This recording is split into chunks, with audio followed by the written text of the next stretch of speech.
set. We'll call the meeting to order. Patrick Kelly. Here. Rebecca Boland. Here. Sandra Flowers. Present. Joeva Gaines. Here. Robert Leary. Here. Thomas Phelan. Here. Dr. Charles Shoemaker. Here. All present. Pledge of allegiance. I pledge allegiance To the flag of the United States of America and to the republic for which it stands, one nation, under God, indivisible, with liberty and justice for all. Thank you.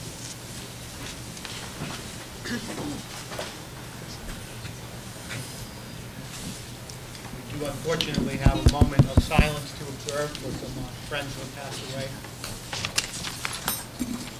Christine Pembroke of Middletown passed away Saturday, October 13th, 2012, at Miriam Hospital at the age of 29 after a valiant battle with leukemia.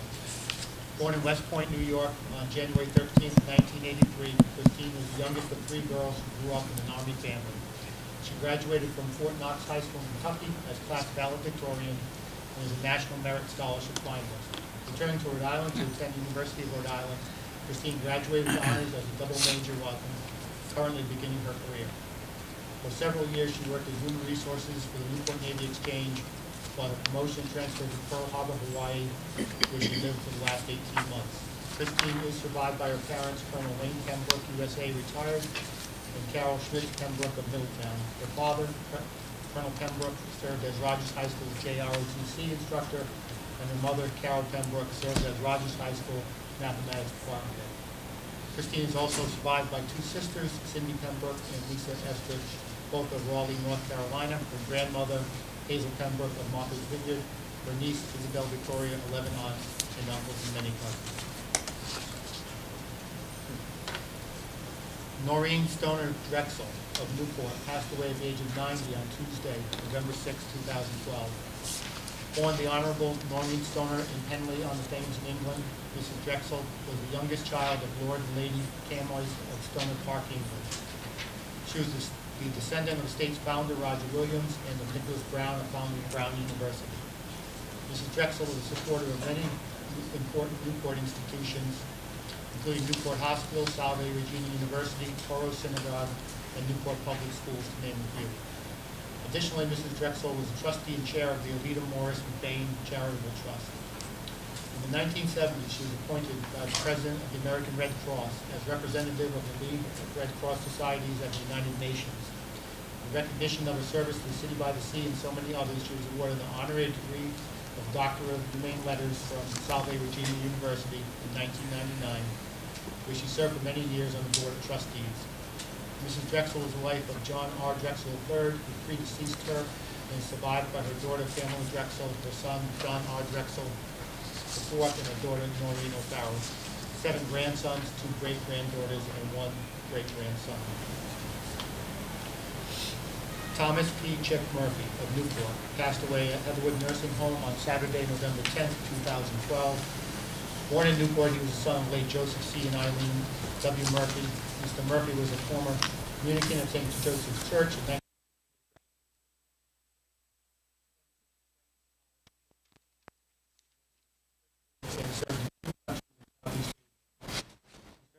custodian.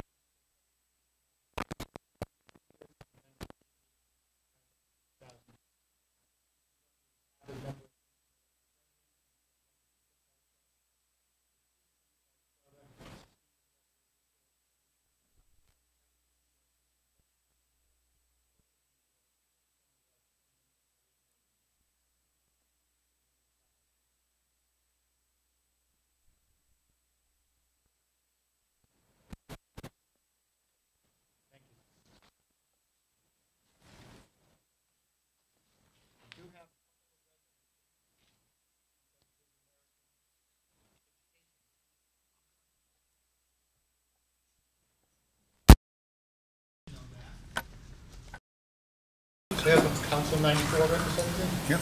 Excellent. Yep. Was there any public comment besides, there was, No, just regarding agenda items, right?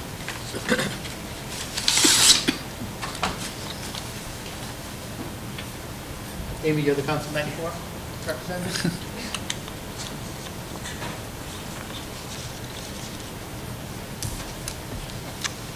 Come on here. sure I have the right one.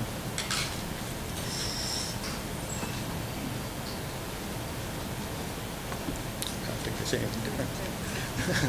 American Education Week proclamation. Whereas public education is the backbone of our democracy, providing young people with the tools they need to maintain our nation's precious values of freedom, civility, and equality. And whereas by equipping young Americans with both practical skills and broader intellectual abilities, schools give them hope for and access to a productive future. And whereas public education employees, by their educators, substitute educators, custodians, teachers, school administrators, bus drivers, clerical workers, food service professionals, health and student service workers, or librarians, work tirelessly to serve our children and communities with care and professionalism. And whereas public schools are the foundation of neighborhoods and communities, bringing together adults and children, educators and volunteers, business leaders and elected officials in a common purpose. Now, therefore, I, Patrick K. Kelly, serving as chairperson of the Newport School Committee, Newport, Rhode Island, do hereby proclaim November 11 through 17, 2012 as the 91st annual observance of American Education Week, signed 13th day of November, 2012. Congratulations. You know, is David getting one for the teachers union? Do you mind if I don't read the same thing again? Congratulations to you. Thanks, Mom.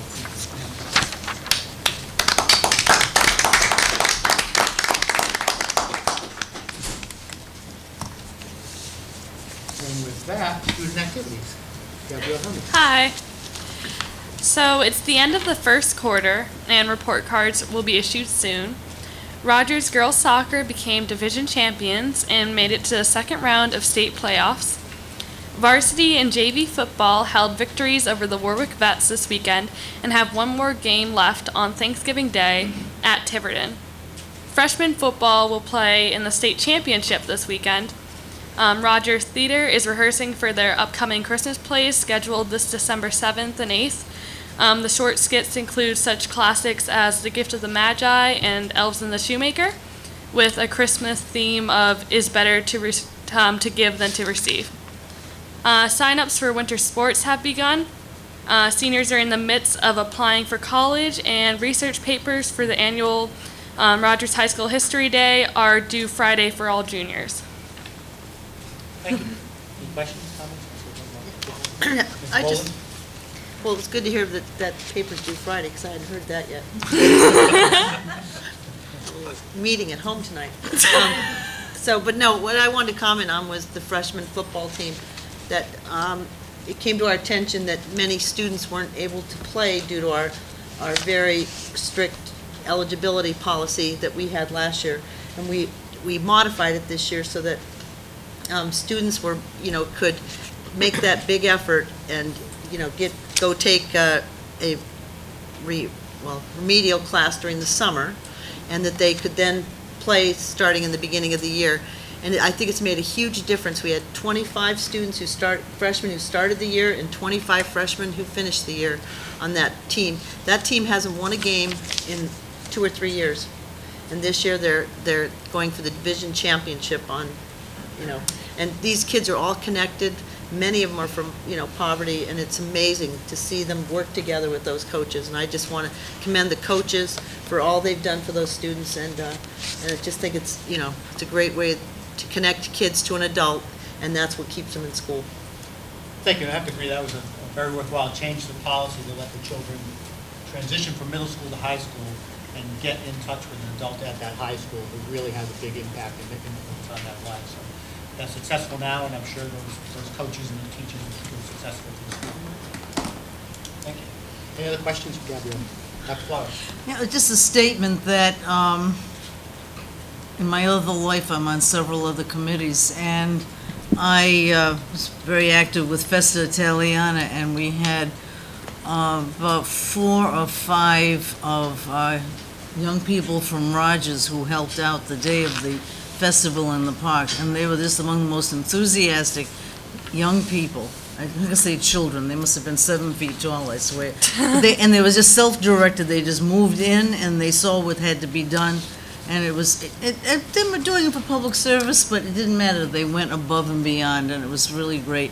And also to see the ROTC, the junior ROTC ROTC when they were marching in the parade, and also yesterday at City Hall for the Veterans Day program, that they do really witness well to how they are taught in the schools, so thanks to them. Thank you. You're welcome. Okay, next on the agenda, and I know we have some people here, Mr. Farrar, Mr. Nelson, talk about some things on the discussion, although I think one of yours was any action item too. I think we can push through very quickly these policy action items because they're second readings. I don't think that will take long. So if you bear with us, we'll try to get through them very quickly and get those passed. Number 6.1 is Mr. policy. Chairman, if I may, Yes, consent Mr. agenda, we forgot. Consent Consent agenda? Oh, I jumped right by that. A motion to approve the consent agenda. So moved. Second. Moved and seconded. Mr. Chairman, Yes. we could Larry. pull the first two names for individual vote. For personnel Under action. personnel. Yeah, the personnel, thank you. Motion to move the consent agenda with the exception of first two names on personnel actions. So moved. Second. Moved and seconded, all in favor? Aye. All opposed? That motion passes 7-0. Personnel actions. You want to start, Mr. Leary? Yeah, my Dr. Brogy gets us together. We were told 2 months ago, and, you know, if there's one thing I've learned in politics in the last 11 years is that people in authority have a habit of saying things that aren't necessarily true. So we were told they would save a lot of money by hiring a first step ROTC driller, and evidently we can't do that. And I would like to explain why we Yeah, can't that's, do that. yeah. I know, I read it. You read it? Yes, I read it. I went in, I negotiated a contract with the new JROTC person, and then found out subsequent that there are laws for JROTC that they have to make a minimum dollar amount, but we get compensated by the Army.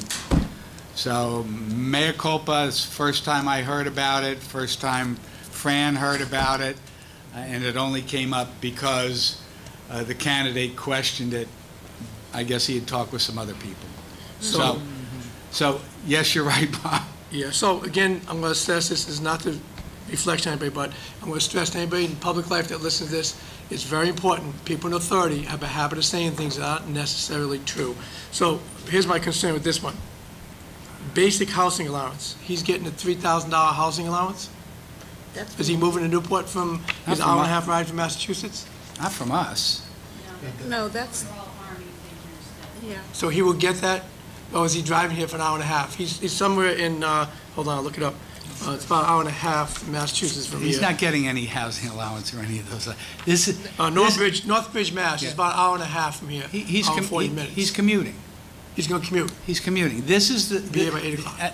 Again, this is what the Army determines his salary will be. Obviously, not the Newport School Department, not the Newport School Committee. I thought we could have him come in at step 1, scale 1. Fran thought he could come in at step 1, scale 1. Evidently, that indeed is not the case. So he gets master's degree step 10, the highest there is. But Bob, let's be honest here. That's not what it's costing the district. No. It's cost, this is half of that, about Correct. 45% of that. Correct. Correct. It's not costing the district that kind of money, and it will never Right. cost the district that kind of money. No, but instead of costing us 45,000, it would have cost us maybe 20,000 if it was step Yeah, one. it's you know. Right. that- It is that- what it is. Right. It is what it is. Yeah. I just want to correct that for the record, so I'm fine. And let me reiterate, we did not know that. There was no attempt to deceive or mislead. You understand that, Bob? I do. I just think that, you know, I probably may have voted different on the other thing if I'd known we were going to have both funds top step. Well, I certainly wouldn't You know. have suggested what I suggested Yeah. if I had thought it was going to be top step. Thank you. Well I said. certainly agree that getting accurate information is important. Except when I read that individual's resume, it's quite impressive. Right. And, Yeah. I think it's a great Right. person He's to worth have on every the penny. staff at the Absolutely. high school. So we have a motion to approve the appointment of So JROTC moved. instructor. Second. Moved and seconded, all in favor? Aye. All opposed? That motion passes 7-0. Was there another one, Mr. Lee? Yeah, the second one. My concern with this is that we have an athletic director we have an elementary, like, semi-assistant athletic director, and now we gotta pay a stipend to somebody to be a sports supervisor at Thompson. I know it's a minimum amount of money, it's just that I don't get why we do these things when, you know, it's not like we only have so many kids in the system, it's not like it's Providence, you know, where there's 20,000, 30,000 kids, and we're paying another stipend now for somebody to be a sports supervisor at Thompson. That's my concern. I know it's a minimum money, it's not big money, but it is what it is. That's my problem with that, you know. I guess, so my question would be, Fran, or you, at what point, so we have one for, the athletic director just does the high school. Correct. The guy in the elementary just does the elementary. What guy at the elementary? Mr. Bell, does Mr. Bell get paid for? No, it's a different thing. How's that work? This is to supervise the after-school interscholastic program, somebody to be there when other communities come to Thompson, and we need somebody to supervise what's going on. After school. It's after school. This is for the interscholastic program, Bob. Yeah. And it's a minimal amount of dollar, and Doesn't say that. it's just, Well, I haven't seen that, but fine, I get you. Small, huh? It doesn't say Yeah. home games. It says Thompson attend home games. It says responsibility, attend all home games, supervise Thompson students at guidance at home games, ensure that the designated door be open at assigned times, collect interest money at games. yeah. And So that's this is not for- after-school activities? Yeah, it is. Yes, it is. Okay, It that's is. after-school It's activities? interscholastic sports, Bob. Yeah. Okay, It's interscholastic sports, $750. Yeah. right. So let me ask this question. Yeah, I know. It's just, to I mean, me, it's it's, just, you know, This is we've had it for a while. $75 We've had it forever, I think, okay? Any other questions, Mr. Gary? no. Okay. Do I have a motion to approve the sports coordinator at Thompson Middle So School? moved. second. Seconded, all in favor? Aye. Aye. Motion passes 7-0. So move on to action items. First one is policy 4610, human resources, second reading, recruiting and appointment of a superintendent. I have that one open. What are we doing? This is the second reading. I'll just note the things that were added from our first reading. What? In paragraph 1, we added if the school committee so chooses with regard to hiring a selection firm. At the very end, we added 3 sentences. The initial contract offer for the superintendent shall not exceed 3 years. Subsequent extensions can only be approved during the final year of the contract. Salary increase shall be determined by the school committee annually based on a review of the superintendent's performance. Do I have a motion to approve on the second So reading? moved. Is it second? Second. Moved and seconded. Any discussion? Ms. Gaines? Mr. Chairman, I can't support this because of the language in the last, that you stated last about the subsequent approval only being approved during the final year of the contract. I did some informal canvassing of other school committees, and everyone that I talked to had at least 1 year notification if the superintendent was not going to be renewed. And I feel this might hamper our ability to attract top candidates when we're looking for a new superintendent if they don't have that kind of professional courtesy in a contract. So I cannot support that language. Okay, any other discussion? I thought they would have a year. It does say No. subsequent No. extensions. No. From the date we let them know. So what the language says is, in the Last last year year. contract, so on July 1st, assuming that Right. was the start of the contract, you could approve and sign the contract. You could tell them in March your intention is to Right. approve it, but you can't sign and approve it until the last year of the contract. So, okay, any other discussion? All in favor? Aye. Aye. All opposed? Aye. Dr. Schmidt, did you vote on that? I'm sorry, I was reading it. Okay, so motion to approve so far, the 4-2 was a vote. You need to vote. I'll vote no. Okay, motion passes 4-3. Policy 4612. Get my computer to open. I got it here. Second reading, 4612. We didn't make any changes since the last time we read it. Interview process, procedures for selection principles and above. Have a motion to approve. So moved. Second? Moved and seconded. Any discussion? All in favor? Aye. Aye. Opposed? Motion passes 7-0. Second reading on 4630, Human Resources Staff Vacancies. Thank you, Mr. Leary. We did not make any changes to this. The change we made last year requires the superintendent to recruit qualified individuals reflecting the diversity of the district and disabled persons, including qualified veterans. Have a motion to approve? So moved. Second. Moved and seconded. Any discussion? All in favor? Aye. Aye. Opposed? 4650, second reading. 5540. 4650 is, 5540, student disciplinary wait a minute, we policy. skipped one. No, no. I missed one? 4650. 4650. I did 4630. We just did 4650. I did 4630. Oh. 4650. 4650. Okay. 4650. Human Resources Appointment Promotion, second reading and adoption. This has no additional changes from our first reading. It just requires an interview committee be composed as in compliance with policy number 4612. Do I have a motion to approve? So moved. Second. Moved and seconded. Any discussion? All in favor? Aye. All opposed? Motion passes 7-0. Last one, this is a first reading. This is our dress code policy, which was a big improvement that we passed probably 2 years ago.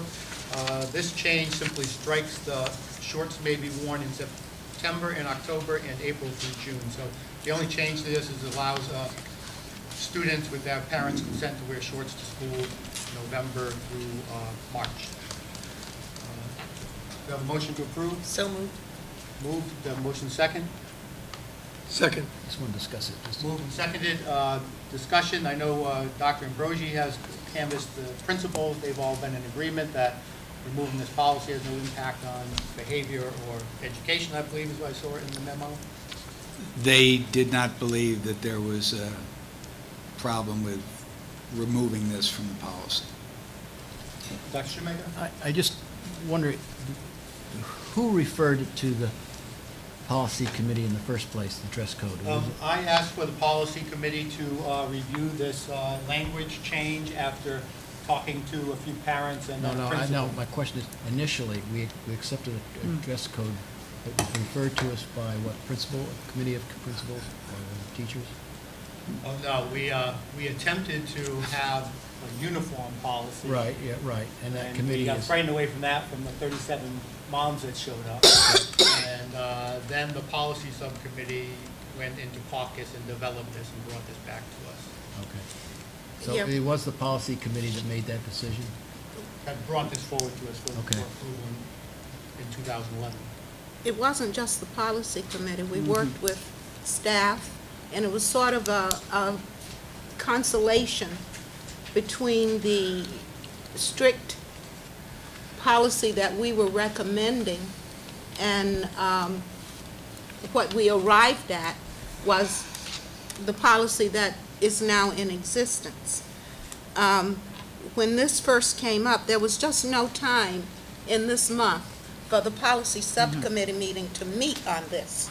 So there has been no recommendation from the policy subcommittee on this.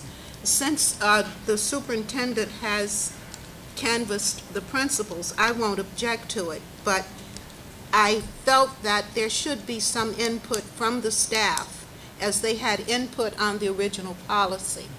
But I won't object if the principals don't object. Any further discussion? Yes.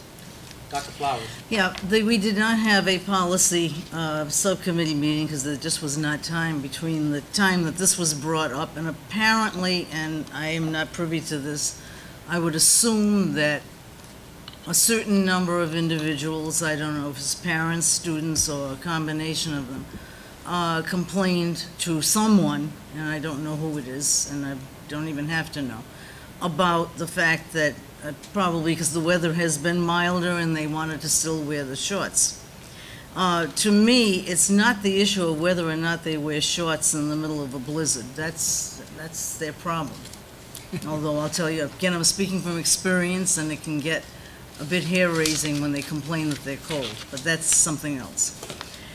But when out of the blue we get notices that there's a problem with a policy and then we jump right into it and change, I think sometimes that might water down what we're doing. And I just don't care for the perception that perhaps we who are putting together policy, who are operating with the policy manual, will just change with the wind, so to speak.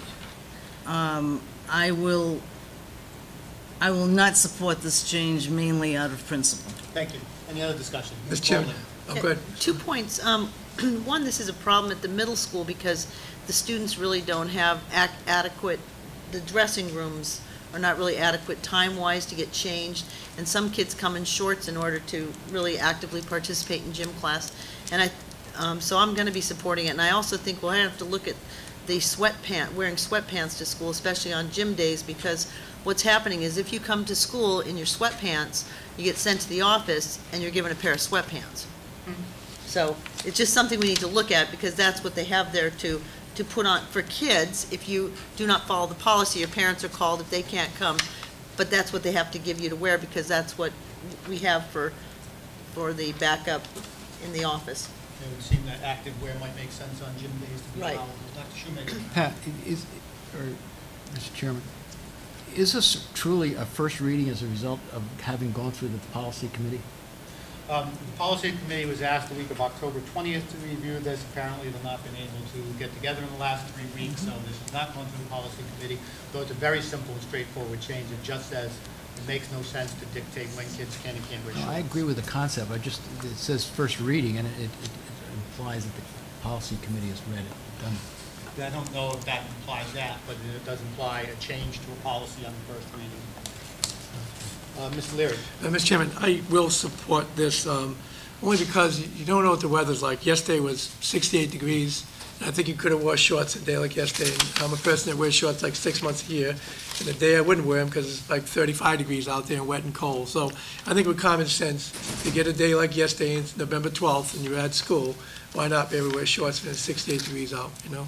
I hope they use common sense, but I will support this. Is it true that Bobby Coyne was pressing this? That's it, yeah. Any other discussion on this topic?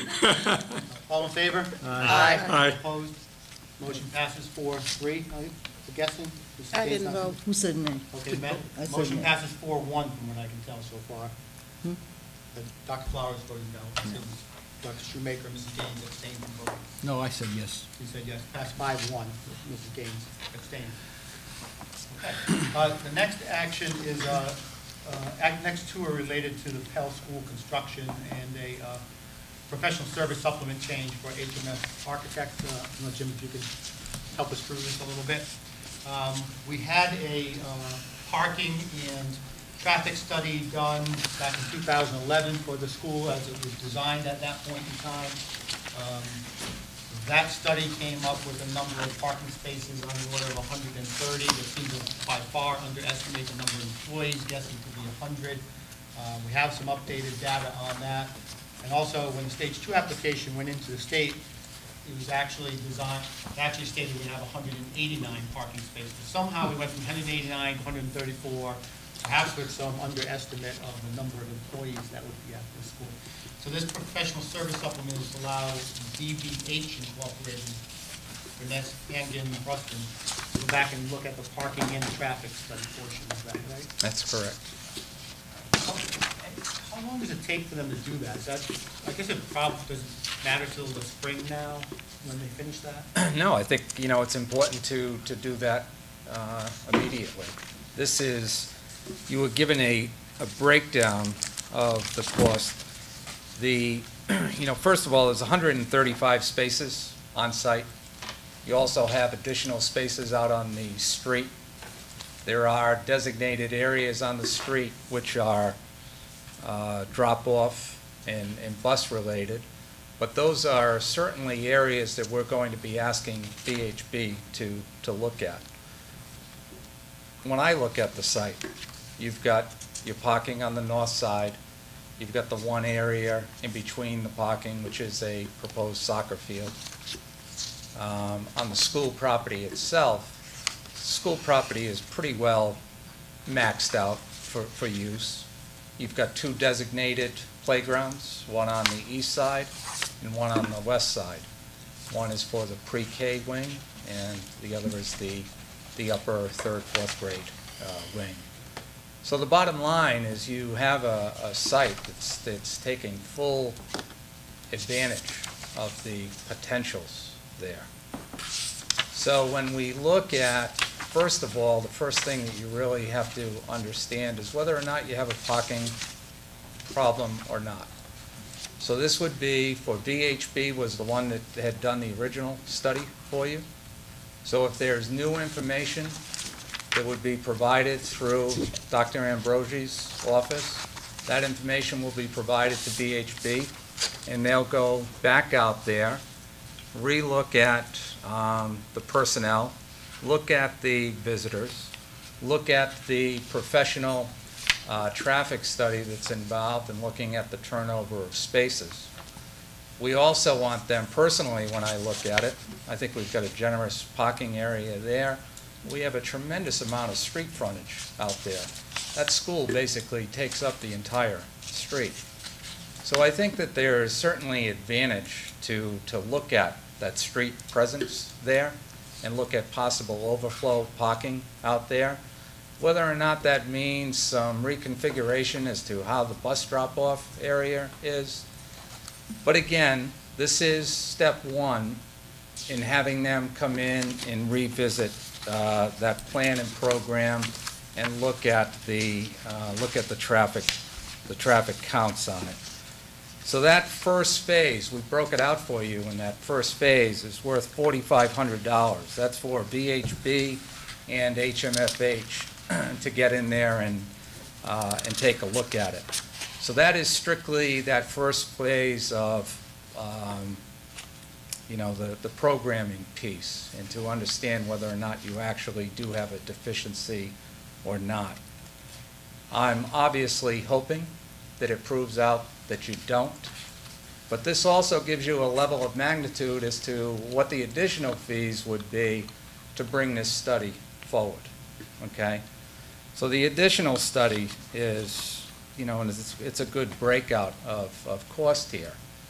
But that just tells you that the engineering fees involved in considering to take that soccer field for use, you're talking into $30,000 worth of fees.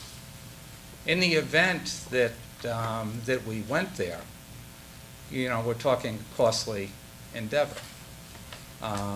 We have drainage issues that are involved. You know that we have DEM regulations for approval of our drainage system. So I'm hoping that it doesn't go there, because you will use some of the valuable money that we're trying to conserve here for other things, such as play structures, such as items that have to go into the school. I hate to see it wasted on what I hope will be convenience parking out there, and not a true parking issue itself. But anyways, that's step one.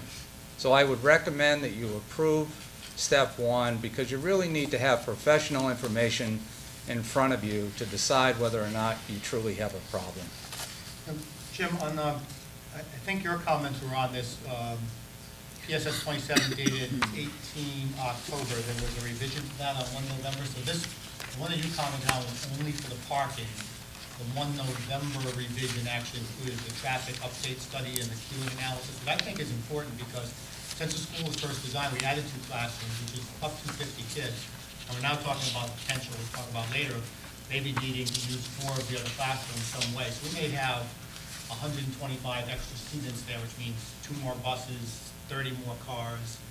That, I think we really need to take a look at the traffic portion of this. So that changes it, I think, to 7220 as the cost of PSS 27. You can go there. You can certainly go to there. That's another baby step in the process, no doubt.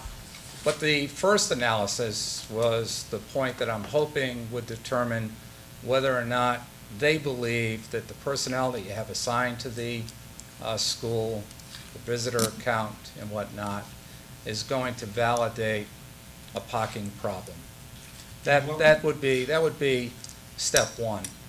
My worry with the traffic is they were very cautionary in their report about the potential for backups morning drop-off, afternoon pickup, and I'm worried that we're gonna reach a breaking point and the backups are gonna be unsurmountable with something smart's not done about it. I think having that traffic study would be very useful at this point in time.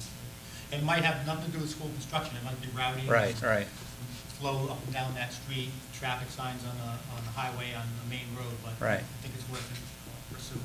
You know, certainly from us, when we're in our job meetings on a weekly basis, and we talk about all the other projects that are being built, we feel very fortunate that we're in Newport, Rhode Island, and have a generous construction site and a very generous parking program. We build schools that don't have any parking, and somehow they're all functioning very well. So again, we're all sensitive to the fact that we're out there every day grinding to save dollars so that we can afford additional amenities and playground structures, technology, and we're going to have to really prove that we have an issue here before we come in here and make a recommendation, and we're going to spend those dollars towards additional parking and take away green space for these kids to ultimately play in. Ms. Bowles? Yeah, well, I originally brought this forward because I think the information, well, I know the information that was brought forward to the study people was 100 parking spots for staff. And we now know that that's absolutely, you know, because at that point, we didn't include student teachers as staff. It didn't even cover, you know, all of the staff. I think we're up to 136. I know I've worked with, sent Fran some information today for a couple that we might not still have in that number. But I think when RIDE approved this, they approved 189. So originally, no? Well, I don't know. I wasn't part of your Right, you weren't a part of original, it. but I've had talks with RIDE So they know we have about less. this, and they know what we're trying to do here with getting more kids into the Building. school and the parking. And you Well, know, and I got to say that they're pretty much in line with where I'm coming from. Right. But again, you've got to But take this we into. have to live with our community, though, You've and gotta they're going to be the parents that are coming there at night when they've got a stroller full of kids and they can't get out of the car because there's nowhere to park, so. Well, that's why I've And you said- guys will be gone. Spend the $4,500 on the first step and approve that Okay. and have that information professionally presented to you. Yep. Any other questions? I'm going to move that we actually spend the $72.20, which includes the traffic study portion of it, which is the 1 November version of the professional service supplement. Second. Moving second, any discussion on that? All in favor? Aye. All opposed? Nay. Mrs. Leary, Ms. Shoemaker? Okay. So that's for part one only, right? That's right, the study part, not the implementation. We'll see where we are. After they finish the study. Right. With that completed, I lost my place here, so let's do it. 6.7. Yeah, I want to ask if we can perhaps skip forward from actions to discussions, because I think Jim has a couple more things to talk to us about.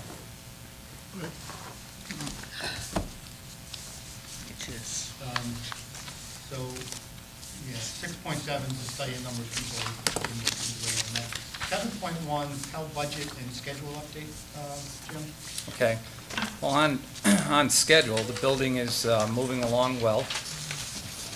You know, we update the schedules routinely. Certainly, milestone objectives are discussed on a weekly basis, and comprehensive rescheduling is basically done on a monthly basis. But we're pretty comfortable as to where we are right now. Hopefully, you've all been by to see the building up. We have the A wing, which is the portion that's closest to the west end of the site. That's in pretty good shape. It's pretty well tight at this point as far as the roof is on. We're waiting for some word on our windows, which are in a manufacturing plant down in New Jersey. So we're Underwater, as I Yeah. recall. yeah, we're chasing some Waterproof windows. information there. But again, from a construction standpoint, we're good on schedule. We all know that the schedule is extremely tight. It was tight from day one. That doesn't change. That's just a constant everyday grind, but we're comfortable and happy where we are, and we look forward to a nice mild winter to keep things moving along as planned. Jim, on the schedule, is there any discussion on the masonry of bringing in more crew? I think that's probably, in terms of time versus progress, maybe a little bit behind, unless it starts going a lot quicker. Now, and the masonry, again, everything has to go into sequencing, and the masons are following right behind the waterproofing, so the entire building is waterproofed, and the masons follow behind with that. So again, we're comfortable where the masons are right now. They're concentrating on the A wing, the sheathing, and the exterior wall framing has to happen. The sheathing has to be up, and then the wall, and then the waterproofing, and then the brick masons follow right behind. Are there any ambient temperature limitations that?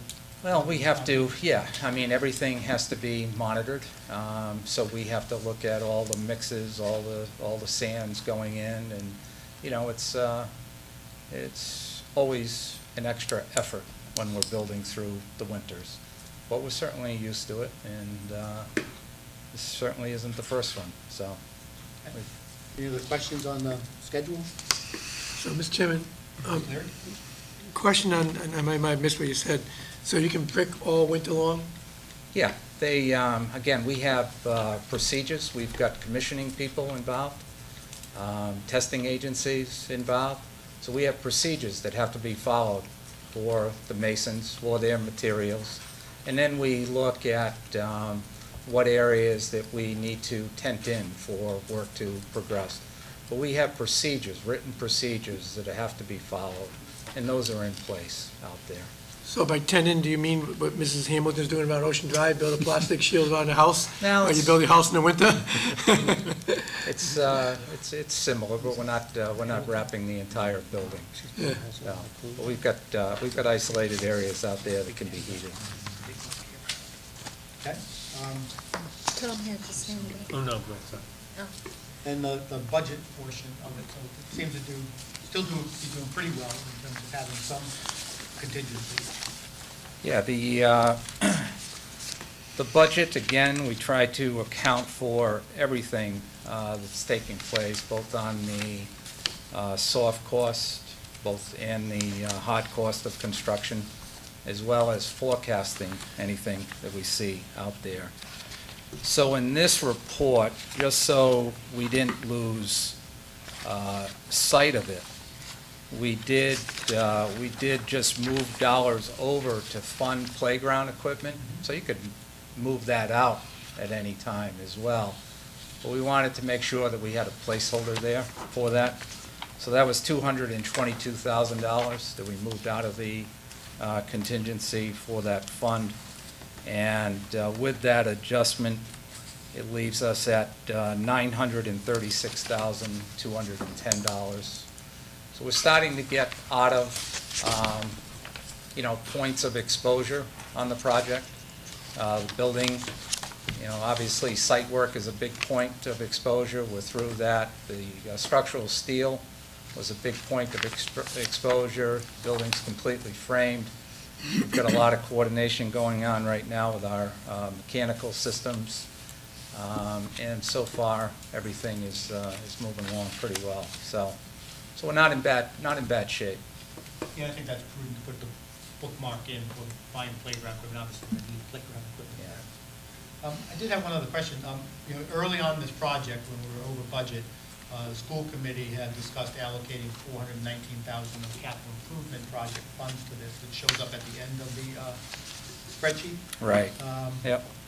Maybe the end of September, we approved spending $156,000 of that on this E-rate technology purchasing. So I don't think it's been communicated to you, but we did spend some of that money for you. Yeah, and I have it on this cost report. We've got the $419,000, and we have a note up above. And I'm not sure if it's on yours, Pat, but we have a note up above to allocate $151,431 to IT per school department vote. Right, so you won't see it in this budget because we're actually buying computer equipment for the 4 elementary schools. Yeah. And will then get shifted and installed at that school, so reduce the cost of IT at that school. Okay. But you won't see that 151, so it's gone from this budget from your perspective, I guess, is what. So do you want us to, It's out. do you want us to deduct that amount of money from the 433? From the 419? I think from the 419. From the 419? And then just Okay. however the Whichever's contingency left. balance Yeah. ends up, that's the kind of thing. So on the 419, do you want that just as an allocation that we show the 151,000 and keep the balance of whatever that balance is, $280,000, and keep that balance in here for right now, so it ties to the 419 with just a specific allocation there? That's what would make sense financially in terms of the The process. spreadsheet keeping, Right. being consistent. Yeah, just to Right. just to track it for now, Right. and then you can decide later if that money needs to. Yeah. You put a Move. note allocated to elementary school IT, but it's going Okay. to be outside of this project. All right, so we're going to show that underneath the 419, we're going to reduce that by the 151, and we'll just show whatever that balance Correct. is. Yeah, I think that will keep everything clean. All so we right, know where we yep. are. Any other questions?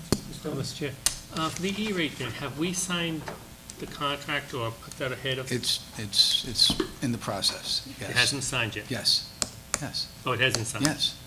They were supposed to be installed 1 December in the elementary Yeah, school. whether or not they're going to be installed by 1 December is problematic at this point in time because of some of the delays. So, but they're moving along as quickly as they can. At what point was that contract signed? Was it signed right after we voted on it, or? Now, we had some illness internally, and that caused a delay of a week or so, and then we delayed it another week, so. Okay, so it was about 2 weeks, 3 weeks? Probably in January sometime now, because of Christmas and all those other things. 'Cause I'm just curious because of, I guess we got a note, Mr. Kelly did concerning that we really Didn't pan out. it didn't pan out and. No. Well, In what we way? didn't I'm not- follow through on Well- it. What the people at the E-rate program at USAC said was, you could transfer that equipment to the school without installing in the old schools if you provide us all this information so that we can then go back and research it. Yeah, yeah. Those wheels turn very slowly because it's going from New Jersey to Washington and back again. So I don't know how long it takes to actually get that letter approved. Yeah.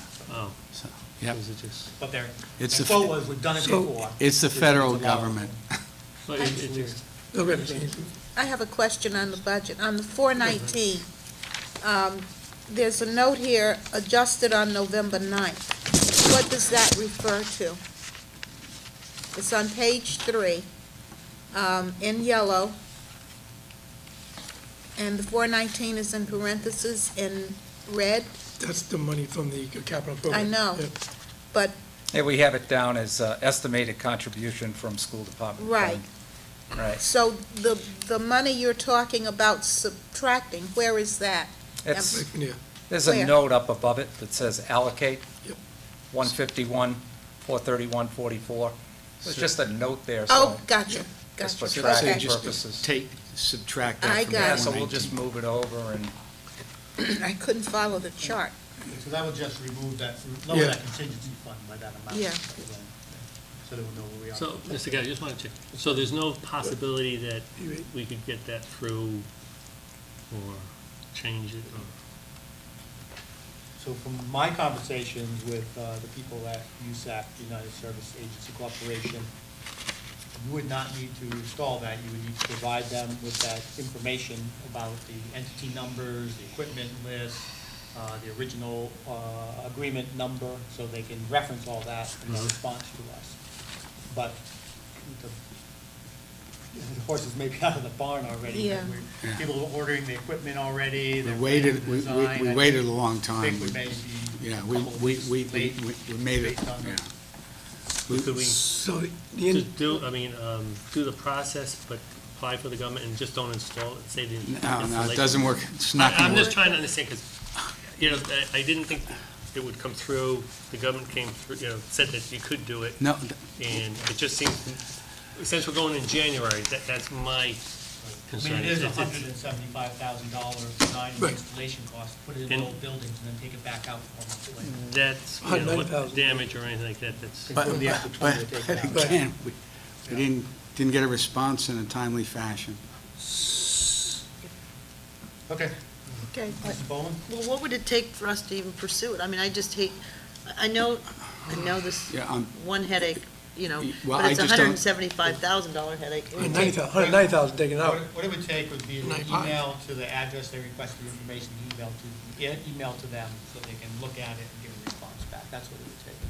And then you could do the other thing, start the installation and rip out in parallel, but then you'd get the answer at some point in time. Whether it comes in time, I Ms. Gates. My question is, when you're dealing with two different offices in the government, those offices have to speak the same language. And we're dealing with a grant office that writes the regulations and the consequences for that grant. And then another department says you can do this and you can do that. Then the grantors say you didn't follow the directions and they withdraw the grant. No, it's the same So- people. It's the School and Library Division of USAC, United Service Agency. And they Corporation. they issued the grant. They do, they control all of that for the FCC. That's their job. Well, then why don't they know what's going on? Well, we didn't ask them the question early enough in the process. And then we tried to wait 3 weeks to see if we got an Well, answer before we We opened didn't it. get an answer. Well, we're gonna wind up losing the whole ball of wax. My concern that we just need Okay, to. so that's not on the agenda for an action, so we're Right. gonna have to decide what to do about that with a follow-on meeting. But I would send the email to them with the Well, information they request. and I just see what think they decide. that the waters are so muddied at this point in time, I would rather just move forward as we had. I was waiting for an answer. I was told we would have an answer. I haven't gotten an answer from anybody. No one's contacted me from the federal government. I just,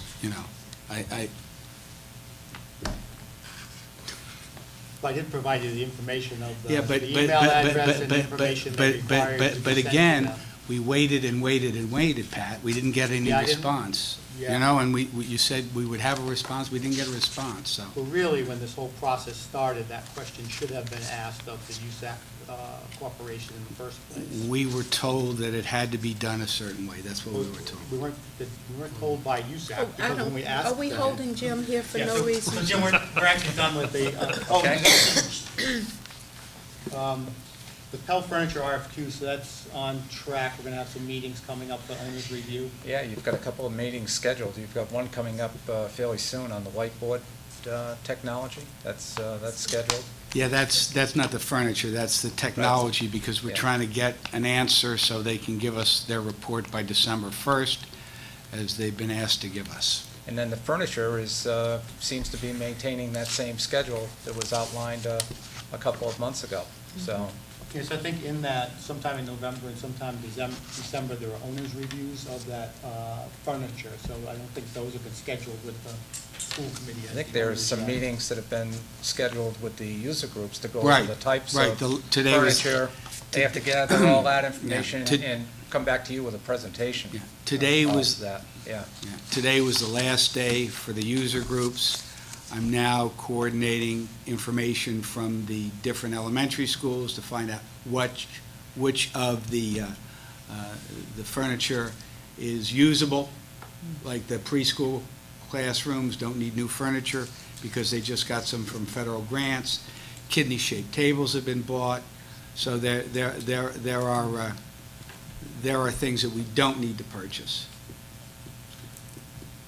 Okay, so hopefully the first or second week in December. Correct. We'll have the owners' meeting, so we can be on Yep. time for the January purchase. There was one other request in people reviewing the design that had to do with the safe room for the behavior children.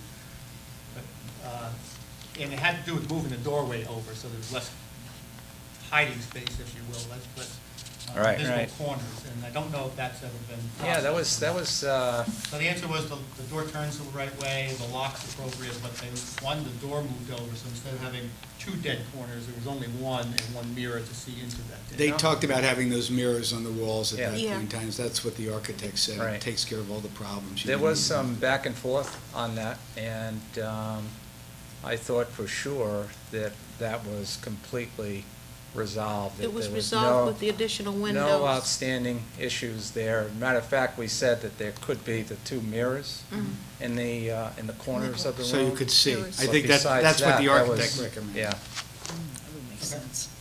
And I, Ms. Bolt? well, today when speaking with the furniture rep on the cafeteria, it was brought to our attention that one of the doors for the storage area for the tables is only a single door and not like a double door, and that it could be a problem getting those, and I guess the door's already been ordered, but is that going to Oh, yeah. become, It was framed. It's all Yeah, yeah, framed. yeah. I mean, I don't know that we can even get the tables in when it's a single door. So it was, Well, if there was one area that was given extra special attention, we all know it was that kitchen. right, no, but So this, everyone's had their good opportunity to look. this is about the storage for tables. This is not something that we looked into. I'm just Okay. saying it has a single door on it, and I don't know if physically the tables will be able to go into that unless there's a double door put on there. Okay. Then we have to find Have them somewhere come else to talk to put us the at a job tables. meeting. That would be Okay. great. All right, good. Thank you. Okay, thank you. I want to apologize to Mr. Nelson. I thought we would have got to this sooner. I wouldn't have kept you waiting, but I'd like to jump to his discussion on the block scheduling options looking forward at Rogers High School. Is that okay if we jump into that discussion? Yes. Talk about what you could foresee as being options for the block schedule in the future, Jim? And then we'll go back to the action. Well, we've kind of just started the discussion at the high school about changing the schedule. The problem with the current, nothing's perfect. The problem with the current schedule is you have the kids 2 out of 3 days. So, Can you explain that? That's very confusing to me. well, it's a 2 out of 3 it's a days. modified block. So the kids, so we run 5 periods a day. Kids have 7 classes. So throughout the course of the day, they'll have five of their 7 courses. So over the course of 3 days, they have those 7 periods. So for instance, day 1, you have first period is your class, and then that class meets again second period on day 2, and you don't meet on day 3. So, I find that, especially with truancy and other issues, it becomes problematic to have them.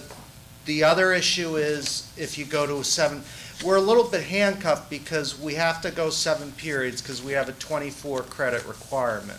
So if you tried to go 6 periods, that would mean, that's over the course of 4 years, that's 24 credits. Kids wouldn't have any latitude to fail anything. Jim, is that a local policy? or is That's a that state local. policy? State is 20, the state is 20 courses. It's not even 20 credits. So, when you look at all the mandatory 4 math, 3, it comes up to about 18. So should we change that so you're not so handcuffed in the scheduling process? I don't know if we I've said that. I've talked about that at the school improvement team, that, that's something that I think would be beneficial. I would encourage you to think of that as a variable you can change and make a recommendation. Yeah. Okay. The other schedule, when you see the kids every day, there are a couple of issues with that. First of all, you're only seeing the kids for about 49 minutes.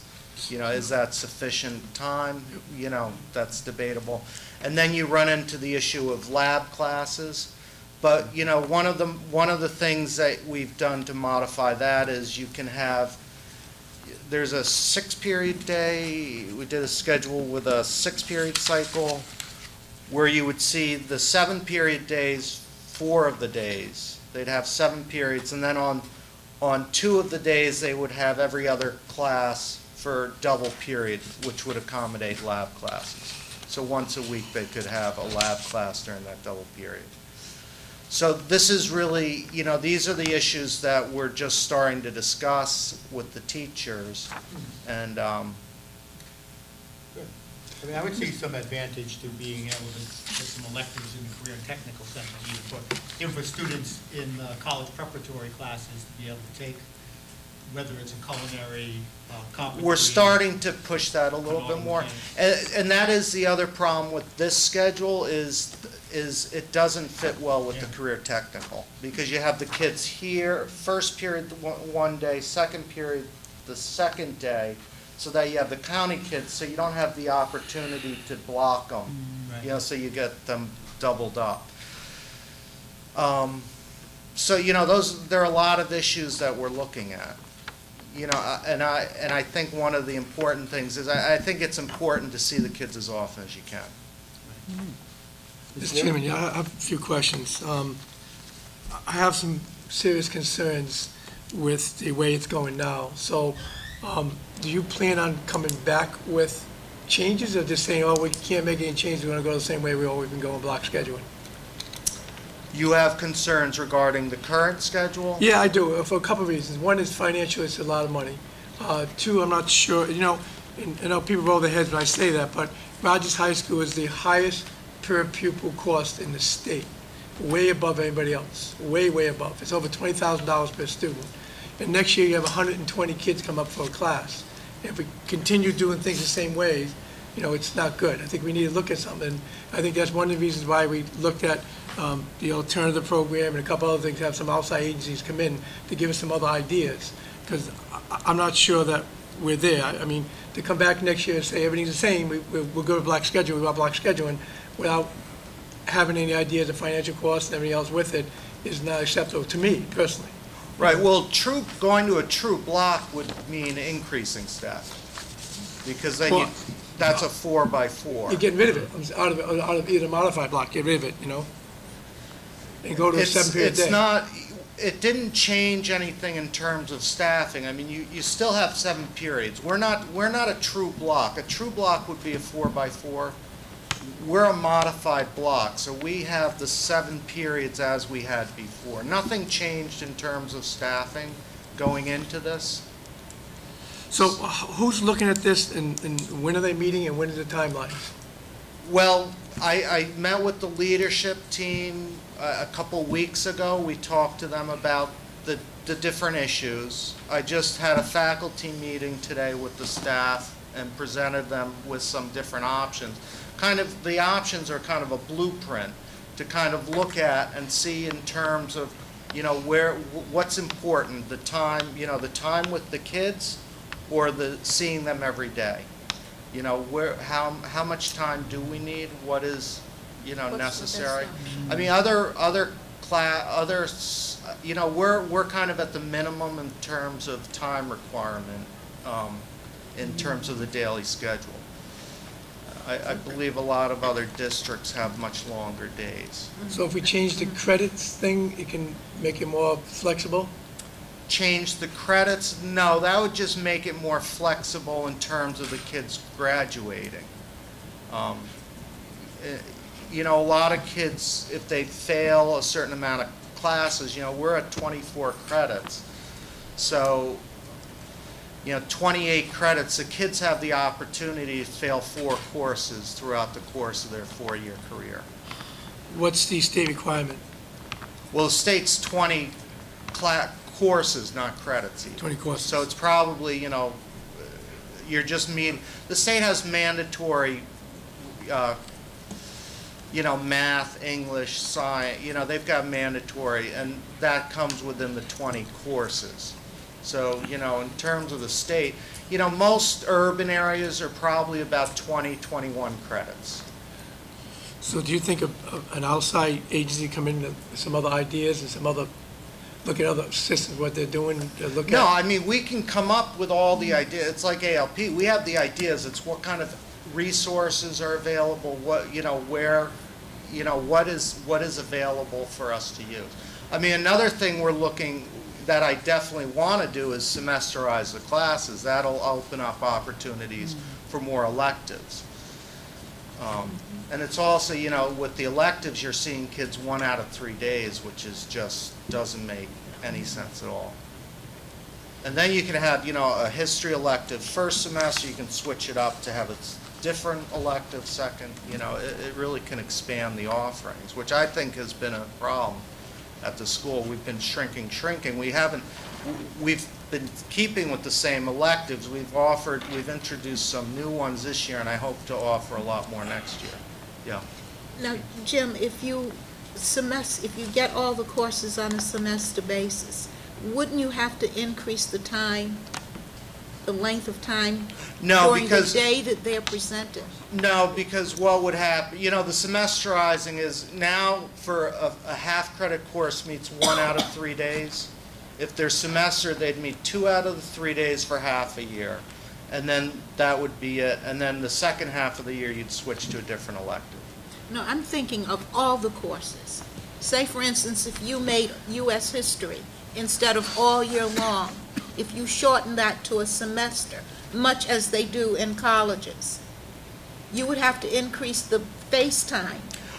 That's not something we've really talked about. I mean, I'd love to make it so that, like Algebra 1, you can, if you pass the first half and you don't pass, you get a half credit, But we're not really thinking about semesterizing Algebra 1. That would be a full year course. U.S. history would be a full year course. But it would give the kids the advantage of moving faster and getting deeper into a content area.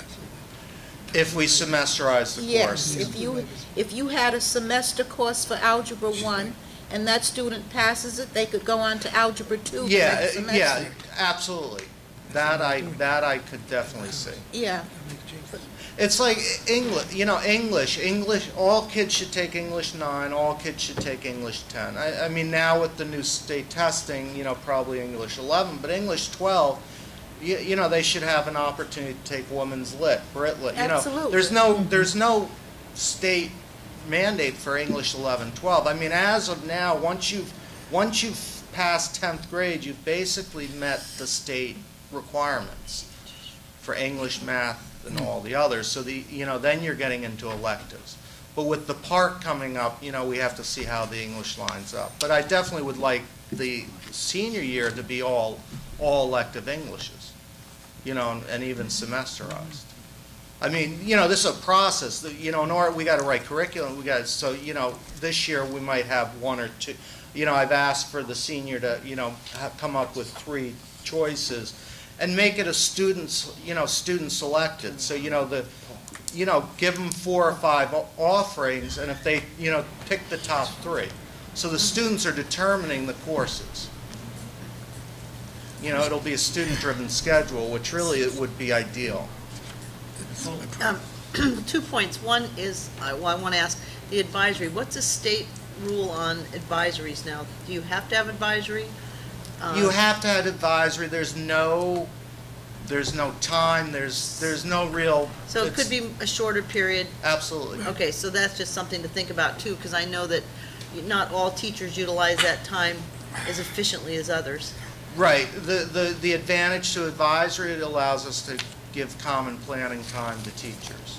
So it's not right. So we might want to rethink that because it's Yeah, I mean, we also use it to support kids. It's right. We try to balance. I guess my other point would then be that longer classes sometimes, especially in an English class, you use less direct instruction because then you're giving kids time to go back and write or whatever. I just think, I'm definitely in favor of seeing kids more often for shorter periods of time, less wasted time, less more direct instruction with those kids, and not having to wait a day to get to regroup with those kids. I've just ask a question, because I'm not a fan of the block, never have been. Right. Are there any other schools in Rhode Island who are keeping the more traditional schedule, or have they all gone into the block schedule? Or do we even know? I don't know. Okay. I mean, offhand, I believe there are some that run more traditional. Okay. But Okay. a lot have more flexibility because they don't have a career center. Yeah. That Yeah. kind of handcuffs us because we have to have that morning and then the afternoon. You can't, like South Kingston has that rotating block where you're just missing 1 period each day, and it rotates through. So. And we can't, obviously, We can't do that because but it's still the block. It is, but you're seeing the kids 4 out of 5 days. Any other questions? Dr. Flowers? Yeah, it would seem like presently it's the 3-day rotation. Yes. It must be a monster this time of year with every week we have a day off and then you have storms. So it must be. Well, we have a color-coded calendar. yeah. You're Oh, I 1, know 2, that. 3, so you're coded in. I know. It's not, it's day 1, 2, 3. Oh, I know Thursday that. when the I moon is know. full. Yeah. Oh, I know No, that, mean, and they kids have to are- remember, yeah. but the thing is, with all these breaks, you just aren't going to see some of these kids. That's often. the issue. And then when we go into testing, we've got to make Yeah. sure, with kneecap, you test on this period, that you can't test the same time, because Oh, you don't no. want, you want to hit It's- you want to rotate it through blocks, Yeah. because, you miss a testing period, you don't But- want to take but- 2 periods. It's A less- concern I would have, though, because I think Mr. Kelly or someone asked about, what is the state requirement for the credits? I would be very disappointed if we try to cut back too much, because in another section, we'll talk about how much more we should be stretching our young people and getting them to be more challenged. So there's a tough balance. It's a balance, but you have to realize, the upper end kids will always take 7 classes every year and do well on all those 7 classes. So the amount of credits doesn't really impact the upper end kids. The lower But level kids that's what we are have the to say. ones. Everyone should have those opportunities to succeed. That's the whole point. Well, they do. It's just it makes it a little harder when you put the bar at 24, because then sometimes you're getting to the point, because they have to do 4 maths. They have to do the 4. So at the end of the day, they've done all the required What they had courses, to and do. when they failed some elective, you're looking to make up these electives for kids, and how beneficial is that? I don't know. Do we have enough electives to meet the challenges? In my opinion, no. That's why I'm really working to expand those offerings and to really make it student-driven, so that these are courses that kids have an interest in. Yes. Mr. Chairman, I got to follow up on that and then a request. One of my concerns is that as your high school gets down to where it's at, a little over 600 kids, you can't be offering a whole lot of electives unless those classes are going to be full. When you gave us the class size of teachers, some had some very small class size. We offer 1 English elective. That's it. We offer, So, maybe 2 science. We don't offer a lot. We don't have a lot of electives offered. I mean, I did a comparison sheet with the electives that were offered 7 years ago and this year. We've been cut to the bone. well, you kind of have to. When you get 600 kids, you got to be specific in your courses. As one of the reasons Dr. Shoemaker and everybody from here in this committee, I believe, most of us believed in regionalization of the 2 schools, Middletown and Portsmouth, But let me follow up my question. Can I get reports every month, or somebody come in and tell us what direction we're going in this thing? Because it seemed like until we brought it up, I didn't know anything was being done to look at this. So, I would Well, like it's to a know where- process. We've just started at the high school. This is not something we've been working on I'm not sure. Yeah, I mean, it's something that we've just started doing. So- We got through testing, there were a lot of other things we were getting through, and now we're kind of going to focus on scheduling. So I'd like to see a monthly update, first of all, Dr. Ambrogi. Sure. On this, number 1. Number 2, I would like to know,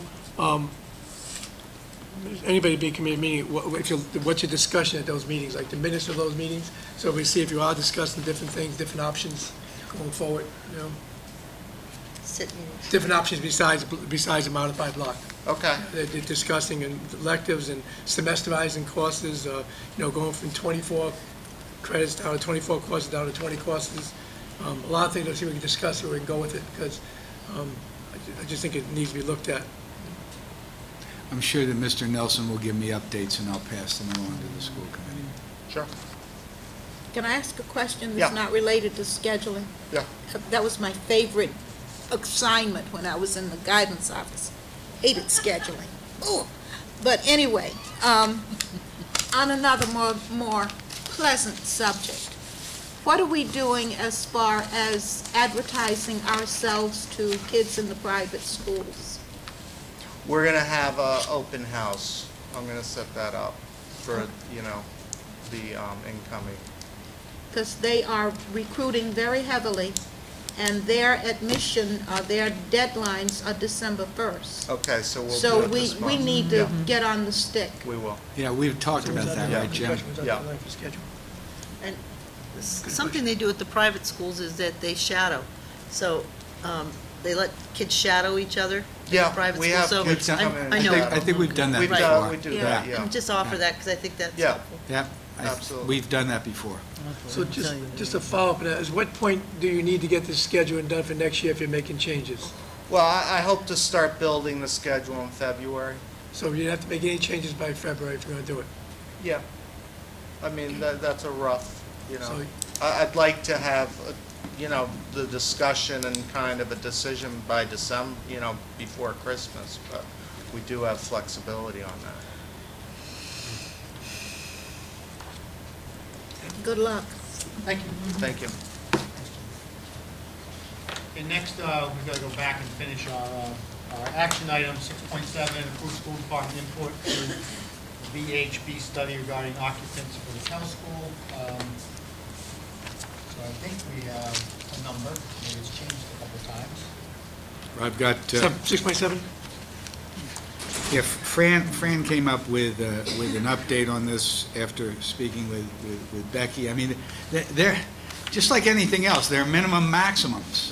You know, we've got a minimum of 124 and a maximum of 132 possible for folks, but don't forget, not all of these folks are school department employees. We're including Chartwells, the lunch aides who are here for a couple hours a day, foster grandparents, the Newport Cozy who are a lot of times here after school hours. So I've got a minimum maximum number there, and then Dr. Nasbo gave some other numbers from bowl volunteers and student teachers. So I would suggest we do this minimum maximum, the bowl volunteers memo from Dr. Nasbo, provide that information to the firm that is conducting the parking and traffic study.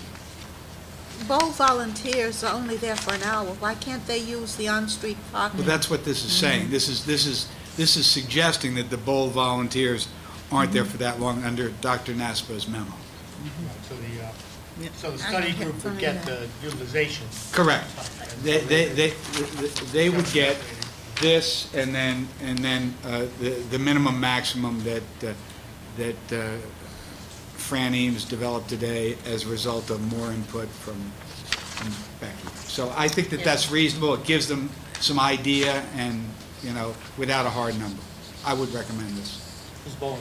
I think later in the day I realized that the practicum students weren't included in this, so we might want to look at that. Those are students that come over from Salve as a group and come into different classrooms with an educator from Salve and they come over in groups of sometimes 7 or 10. So that's something we have to look at. And then also, That's in here. no, practicum? Yeah, it is. Oh, it is? Yep. Okay. I also wanted to say that the student-teacher thing, I was having a little bit of trouble with Dr. Naspo's assessment that we had 13 student teachers this year. We're going to have 20 student teachers next semester. So this semester we have 13, next semester we have 20, and so she averaged them out and got 10. So I'm having a little bit of trouble with that one. So, One of the things that we talked about is the utilization of student teachers and the overutilization of student teachers. It's That become a should be going runaway down. train. I want to have less student teachers, more focused, and better recommendations in terms of who gets student teachers. So when I got this information, I was surprised. So I really don't. And some of part of the semester they're in special, and part of them they're in general ed, so you might count someone twice when it's really once. This, I just think that this is a good enough start for them to take a look at. So this is what I'd recommend. We have a motion to approve that input to VHB for the study. So moved. Do we have a second? Second. Moving second, any other discussion? All in favor? Aye. All opposed? Okay. Passes 7-0. We'll get that out. Last item, teleoption subcommittee. We've had a pretty vibrant group, pretty vocal group so far. One member's not been able to attend for a variety of reasons. We do need to maintain the balance and the odd number of members. So we have one member who's been participating or participating in teleschools and construction projects all along. So Ms. Bowen and I would like to recommend appointing her, Ms. Standish, to the subcommittee. So moved? The move, do I have a second? Second. Moved and seconded. Any discussion? All in favor? Aye. All opposed? Motion passes 7-0. No, I didn't support that. Okay, did you just not vote? I didn't vote. Okay. I didn't vote either. Okay, motion passes 5-0 with 2 abstentions. How do you write that down? 5-2-0? Yeah, 520, right? Okay. 502, I mean. Now we're back to discussion items. Go through 7.3, we're on 7.4, a revisiting of teacher workload, including reading teacher workload, including identification of students in need service, number of hours for week services are provided, and size of student groups when services are delivered. Okay, and I think there was probably a particular reason for asking for this update. Yeah, should get up there, let it update this. Because we did spend some time 2 meetings ago, I think, reviewing this, right? Right. Correct. One of the things I was looking at in this, Dr. Fry, was that, and maybe Dr. Shoemaker can comment about, it was one of the magazines that came to us that said that your reading should be done almost ostensibly early in life. Which is absolutely true. And I looked and saying that we have a lot of ones that are up in secondary and some in history classes in the middle school. Would it be better that we transfer one of those people down to the elementary? I guess Well, that's, one of the issues is that the state gives us criteria for identifying students that are required to have a personal literacy plan.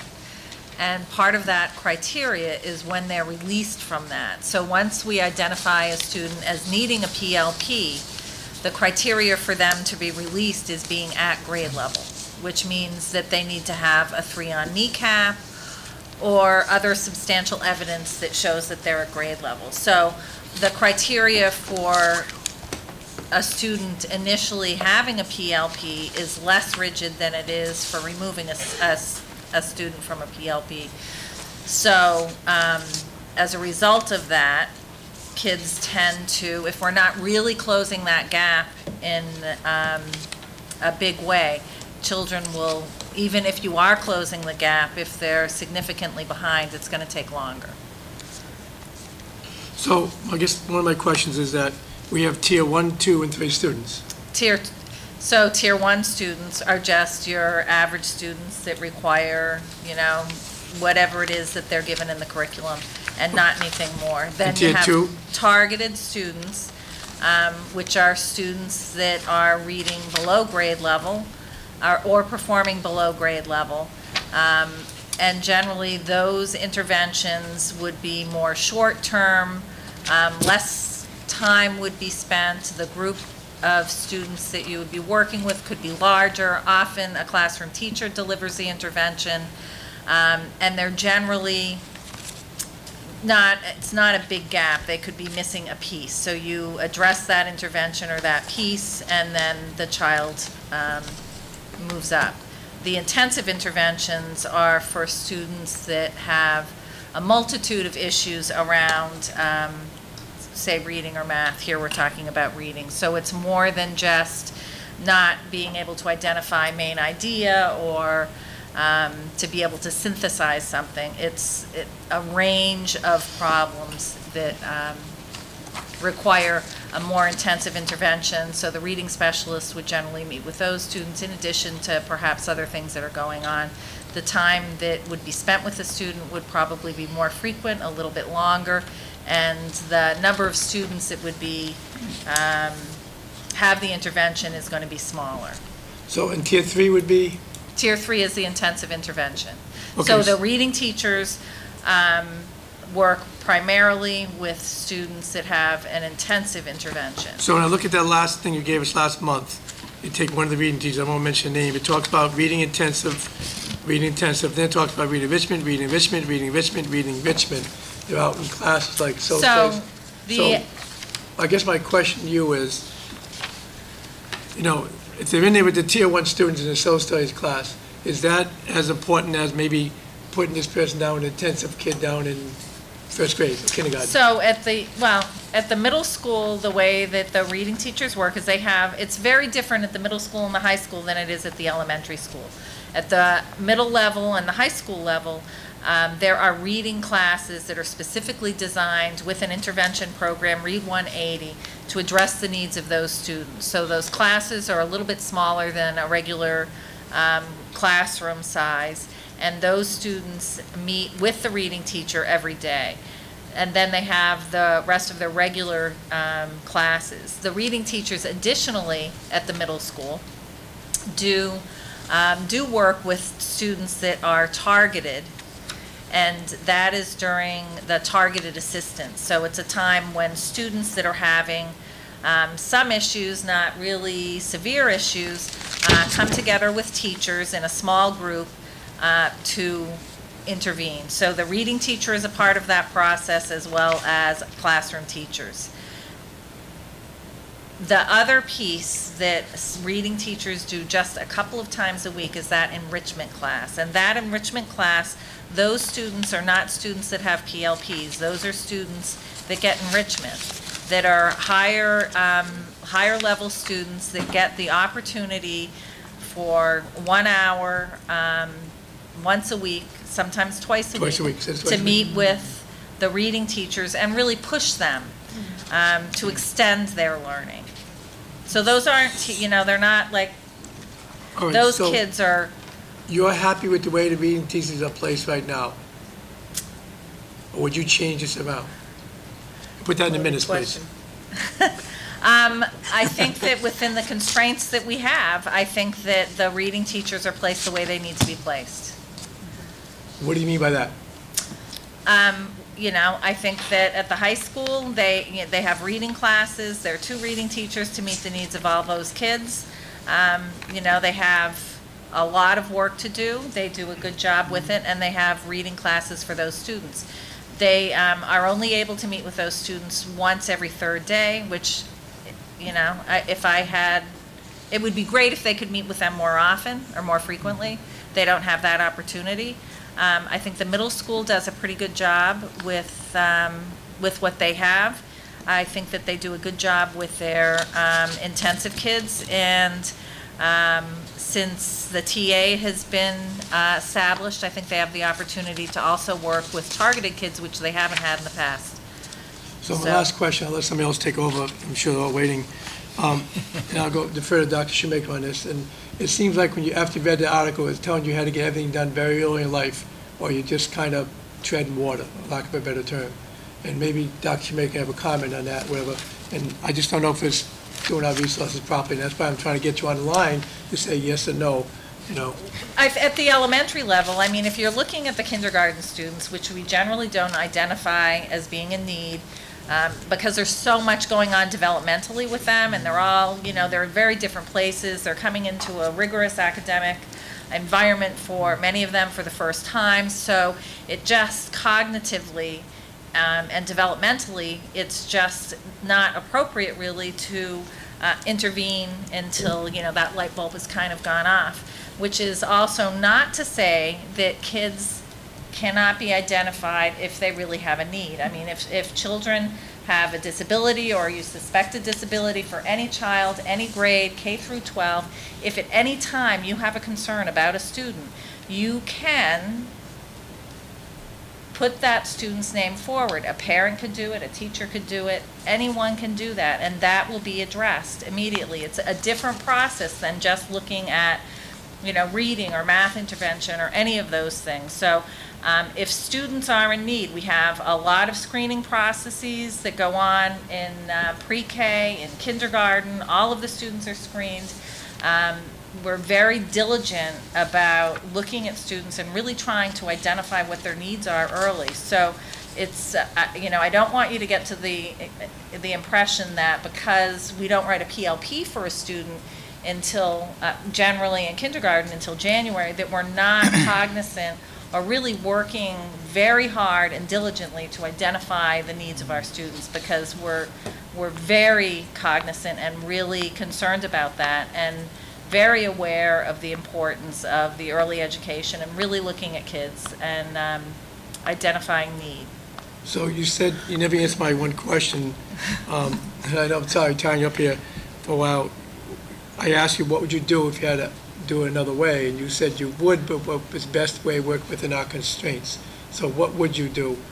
I think that, I think that when we open Pell, we have an opportunity to put an intervention block across the board for targeted kids, similar to what we're doing at Thompson. So I would love to see something like that. I think that that's important for both literacy and numeracy. I think that we have an opportunity there to make a difference and to do something.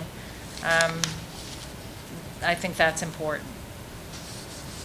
Ms. Gaines. On the second page of the green and white, the statement that not all students that have a PLP or have been identified as needing a PLP are serviced by a reading teacher. Why not?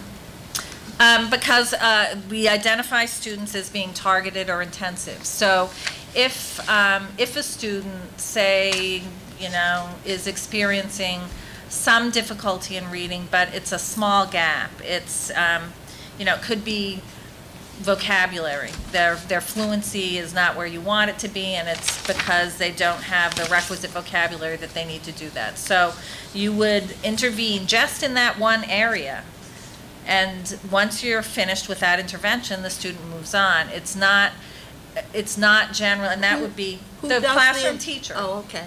That's what I was getting at. Who meets the need of that So by child? differentiated instruction, and at the elementary level, that's why I'm saying I really think that if we had an intervention block, it would go a long way to providing better and more rigorous interventions across the board for those kids that are targeted. Ms. Bowman. Yeah, I have a concern about reading teachers in the content area. It just seems to me that when you get a student who can't read in the 5th grade, it's like all the teachers are in the content area there. Well, first of all, science and social studies, we don't always even have books that they use in the classroom. They use resources, but not always books.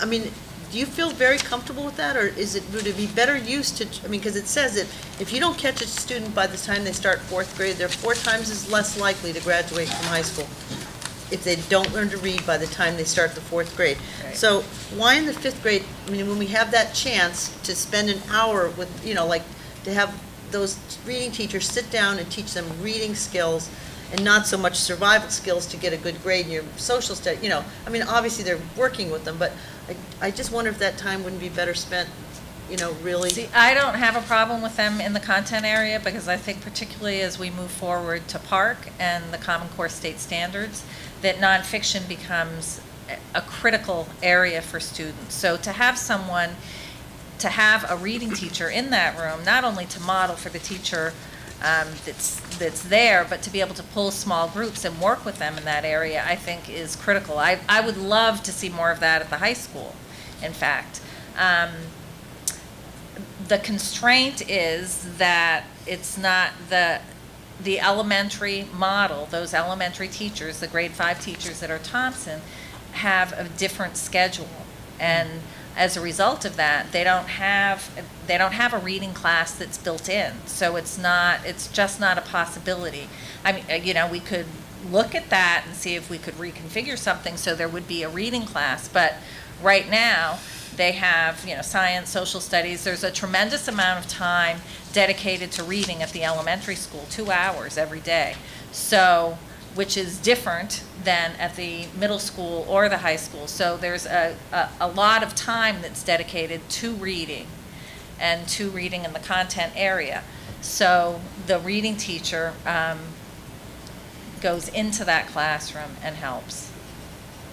And that, it's not that it couldn't be something different, but I think that it works quite well. And I also just want to point out that at the high school, it's 128 students that have,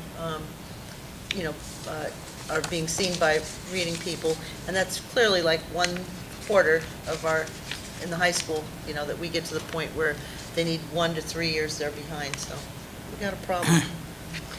They have been moving kids off, though. I mean, and I think that this year, the criteria is for moving children off of PLPs and for designating them as needing a PLP has been kept track of in a more rigorous way, and I think teachers are just more cognizant of what it takes. So I think you'll see that change. Dr. Shoemaker? I just want to reinforce what Becky said and Bob Leary about early learning. I'm sure you're aware of the Casey study about, it's entitled Early Warning Why Reading by the End of Third Grade Matters. It's sort of implied that once they hit that third grade level, chances of really altering the outcome of that child is going to be very limited. But you've got to start very early before they get to age 8, I guess, which is third grade. The one statement that bothers me in this is it says you're not doing anything in the, well, let me not phrase it that way, on the kindergarten level. We are. Okay, because I've worked with some people from Head Start, and they identify kids with a PLP or whatever designation.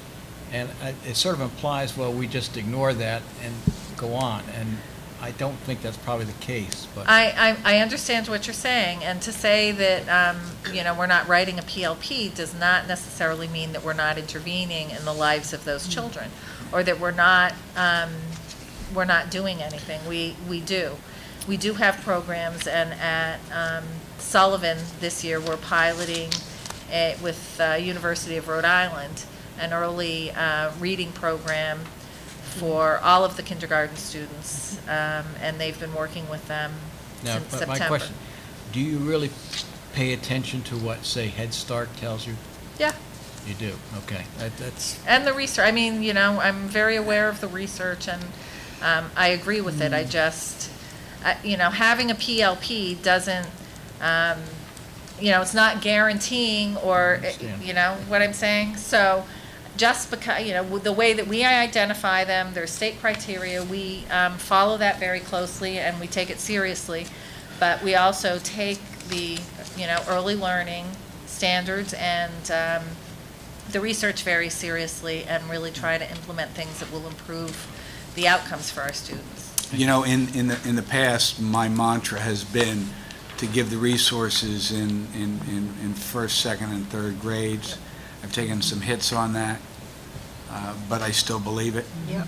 I believe that's where you need to spend your efforts, that's where you need to spend your money. That's where you need your best teachers. Not that there aren't great teachers at the middle school or high school, but those first 3 years. Little late. I hate to bring it up, but at one point we did have a third grade academy, and it didn't fly because the kids were not in one place. That won't be a problem next year. Have you given any thought to, similar to the work you're doing with URI on the kindergarten kids, maybe with Salve, URI, or Rick, developing plans for a third grade academy for those kids who finish third grade but are below grade level, so that when they go to fourth grade, they are on grade level? No, We can do that at Pell. We have opportunities to do a lot. I think that, moving forward, we address who our reading teachers are, and I think that there are things that we can do, and once we get there, I think we'll do more. So we can solve that problem. Have nobody in fourth grade that can't read. There you go. Mrs. Boland? Yeah, I just want to tell you, this was the best written report I have ever seen. It was the easiest thing to thank you. read. I'm really amazed what a great job you did on being able to go through this and see it all really easily. I know all of you thought that too. The report was really well done. And This was Dr. Flowers. Yeah, I don't have to repeat everything that people said, but I'm glad to see that you have the reading enrichment for the youngsters who wouldn't, I say normally, you wouldn't ever expect them to be getting that particular resource, because too often we figure certain youngsters can just take off on their own. And it really has to be provided for everyone. And dare I say, you might not want to say it, but if I was standing there, I might say, give me some more reading teachers and maybe we can deal with, but you want this, I'll say, maybe that's what we should have, more reading teachers. I know it will cost more money, Just but, picked up one of the bigger side of the budget just a few hours ago. well, you know, Picked up it's worth it. $111,000. Well, we can spend it on parking lots, we Any can other do it on discussion? teachers. Thank you, Dr. Fry. You're very welcome. I will say, compared to reading, we have a much bigger problem in mathematics. When you look at children able to at least reach partially sufficient, so hopefully looking forward, people will try to struggle with that particular question also. Getting students on grade level. in Yep, mathematics. you're absolutely correct. You know, it's interesting, when you read one of those reports about a parent asking for home study, they're using the Khan book. Oh, yeah. Oh, Academy. Yeah. For the math, yeah. Why Yeah. not, right? I know, why not? That was a good one. Okay, Look at the front. next discussion item, staff sign-in, absentee quarterly report, so we implement, Yes, we did. We had that discussion. yeah, It was 7.2. yes, we discussed that Yeah. with Mr. Farrar. Yeah, we combined that with Mr. Farrar's discussion, so, yeah. 7.5, staff sign-in / absentee quarterly report. We did update our policy to require a reliable and auditable method implemented as a sign-in sheet, I guess. And the report from the superintendent is that rather than having 8 problematic staff, we now are down to 4 remaining. And the 4 are a lot less of a problem than they were before. So we are trending in the right direction. The 4 remaining are not as frequently late as before, and the administrators have been told that they need to sit down with those people to have zero tolerance. In terms of the auditable portion, are there statistics in terms of how many teachers have been late once, twice? Are we talking about people who are late every other day? No. That's not the way it is now, as far as is my understanding. Can you get that information for FYI packets? I mean, not the teacher's name, but Sure, the sure. number of the teachers. Yeah, and yeah, frequency I can of give you a tardiness. teacher 1, teacher write-up. But that's what my understanding is. Ms. Bowles? Yeah, I want to know, I mean, when we implemented this, we didn't really know exactly, and you ended up having, do a sign-in. And I want to, is it really working? Is it becoming too laborious for the are we getting the result for the investment? Do you think it's time? I mean, I know we have to make it auditable because it's in the, in our policy, but do you have because if it's taking up too much time and it's really not producing these kind of results, maybe we have to rethink the sign-in sheets. This was a school committee directive. This was a school committee policy change that Yes. you're. Does it? No. How else could you do No, it? but please understand. You could log on to Everybody's the like computer using and- this like Let me make it clear, okay? This was your directive to have a procedure, okay? Now, other than a swipe card and a time clock, which I think everyone would have found to be offensive, Yes. The whole thing is- this was the direction that I took. If you don't like this direction, I don't know what other options you have, but you certainly have the ability to take a vote on any other option. But this is the direction that I took. I met with the union personnel. We agreed to having this be the appropriate way to develop the process and implement the school committee policy. Well, Mr. Chair? I think Becky's question, though, is it worth the investment or the? That's a whole nother story. Yeah, That I was- know, that but was- I'm just saying, that's. And my answer would have been, I wouldn't have, I didn't recommend it in the first place. Yeah. So the truth of the matter is, I think we could have found out the information. I think we knew the 8 people. If we went from 8 to 4, and then the 4 are doing better, I mean, you have to make that determination as a school committee whether or not you think that was worth the investment. Mr. Taylor? Dr. Ambrosi, what's in place so that if there was 8 people that were being late before, what was the not The punishment? impetus? Well, because what would keep them from doing it? I mean, if they kept doing it all the time.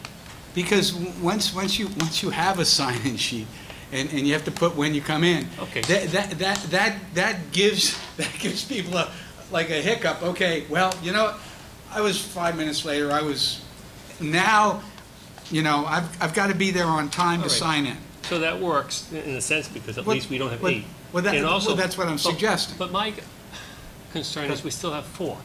And what is the punishment, or whatever you want to call it, that they would stop doing that? I mean, any other job, you wouldn't tolerate. I mean, especially when you go into a classroom, you expect the teacher to be there. How does it work? But as I said before, there is a procedure for a principal, if the person is habitually late, to provide a verbal warning, a verbal reprimand, a written reprimand, if it becomes excessive. Okay.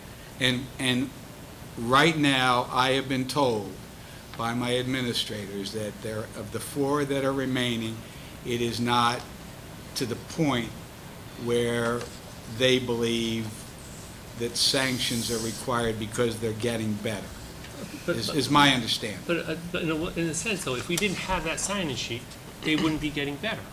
So in a sense, the sign-in sheet has helped control it. But then my other problem is, there is no, if it keeps happening, how do you stop it? But you know what, Does it go on Tom, the record? Does it go anywhere? 4 out of 200 and some odd But folks that's- isn't a horrible number.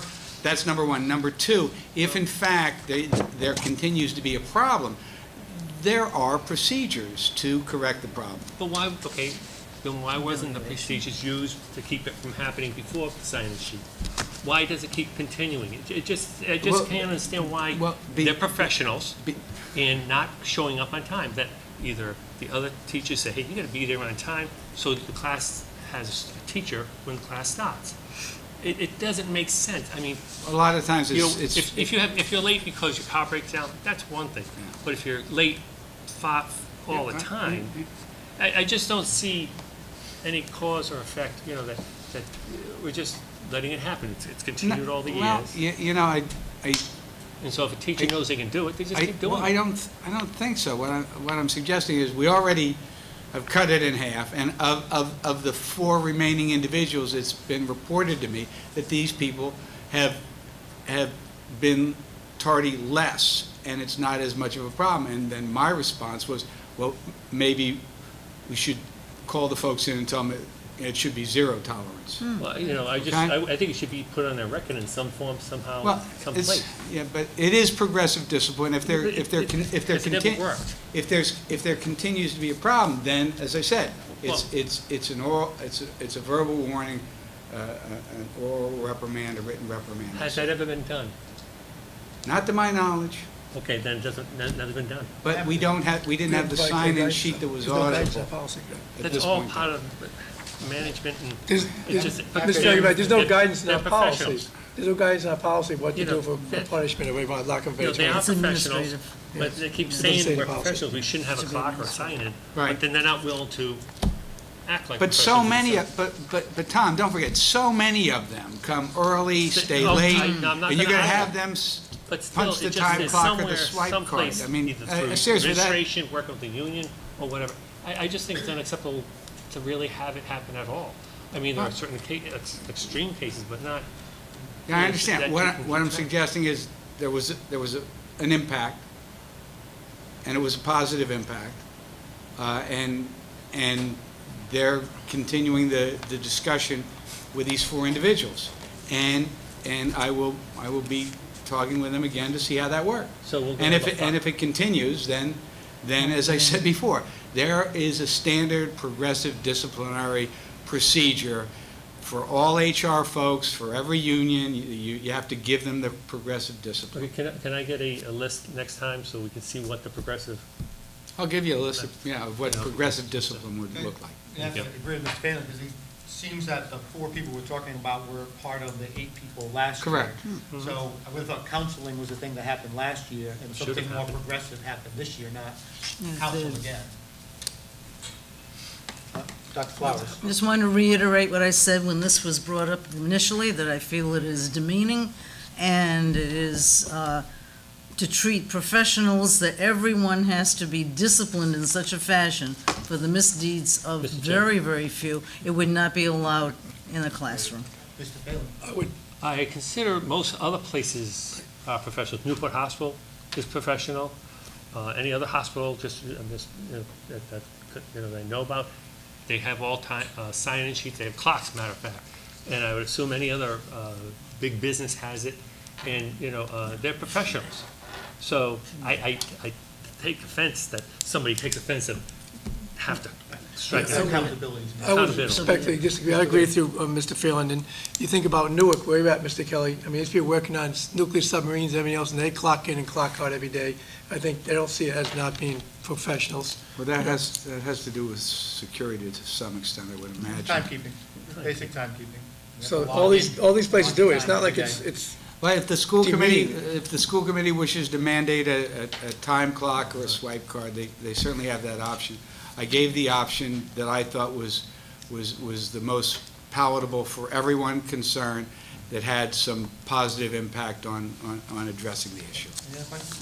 Yeah, I guess I want to know from the principals, and he left already, especially the high school, if it's really working, or if someone doesn't say, hey, run up to the office and sign in for me, or just, the logistics of it. So maybe that's what I'm questioning, if we really need to continue with this, if he can still, and especially at the elementary school, the principal goes outside, all the kids are coming in, if the teacher's not there, there's nobody to take the class. So it's very simple at the elementary school to see whether somebody's missing when the bell rings, because you're out on the playground with them. And then number two, then at the middle school and high school, maybe it's the principal that just walks around and makes sure everybody's there. That could be. But that's not what your policy says. No, it does. It just says that you have to be able to report on it. No, it says auditable. Having a principal walk around and see the people are there is inappropriate for your policy. Well, hopefully everybody is signing. I don't know if everybody really is signing in at these elementary schools every day, because if they were, we would have gotten a report that said, and we're going to find all kinds of them that forget some days. I just don't know that it's really working, that part, but. Thank you. If this is auditable, does that mean that you see the actual stack of papers? Yeah. Right. Pat, can I just say, Dr. Shoemaker. as imperfect as the policy may be, it's working. And I commend the superintendent for getting the wording right and implementing it. It's got the desired effect. It's going in the right direction. And I think the suggestion that we have a follow-up is appropriate, and I would say, let's move the agenda. Okay. Any other discussion on that? Next item is 7.6, business office improvement. It's a follow-on to discussions we've been having for the last few weeks along with the city council. Just checking up on status of loss and system training, exit interview, checkout procedures, et cetera. Sure. We've developed, Ms. Eames has developed an exit interview form and procedure. We've reviewed it with the school administrators, and they seem to be in favor of it. Once again, however, we are coming and breaking new ground in public education in the state, because other places don't have anything like this. So we're going to be implementing it and see how it works, and then if it doesn't work, we'll tweak it, and if we need more information with regard to it, we'll change that as well. Have we gone back and disabled computer access for all former employees? There is one former employee who I think, according to Osiris, needed to still have some access, but he is aware of that former employee. Other than that, it's been disabled to the best of my knowledge. I would think that's problematic, that a former employee, quote unquote, needs access to the school department IT system other than any other person in the community log on to the Newport Public Schools website. To actually be able to get into the data and records is bothersome to me, for somebody who's not an employee of the district. Yeah, well, I said knock it off, and that's the response that came back to me from the new IT person. He said the person has to. Can you get information for the school committee on who that person is and why they need access to the school department IT system? Sure.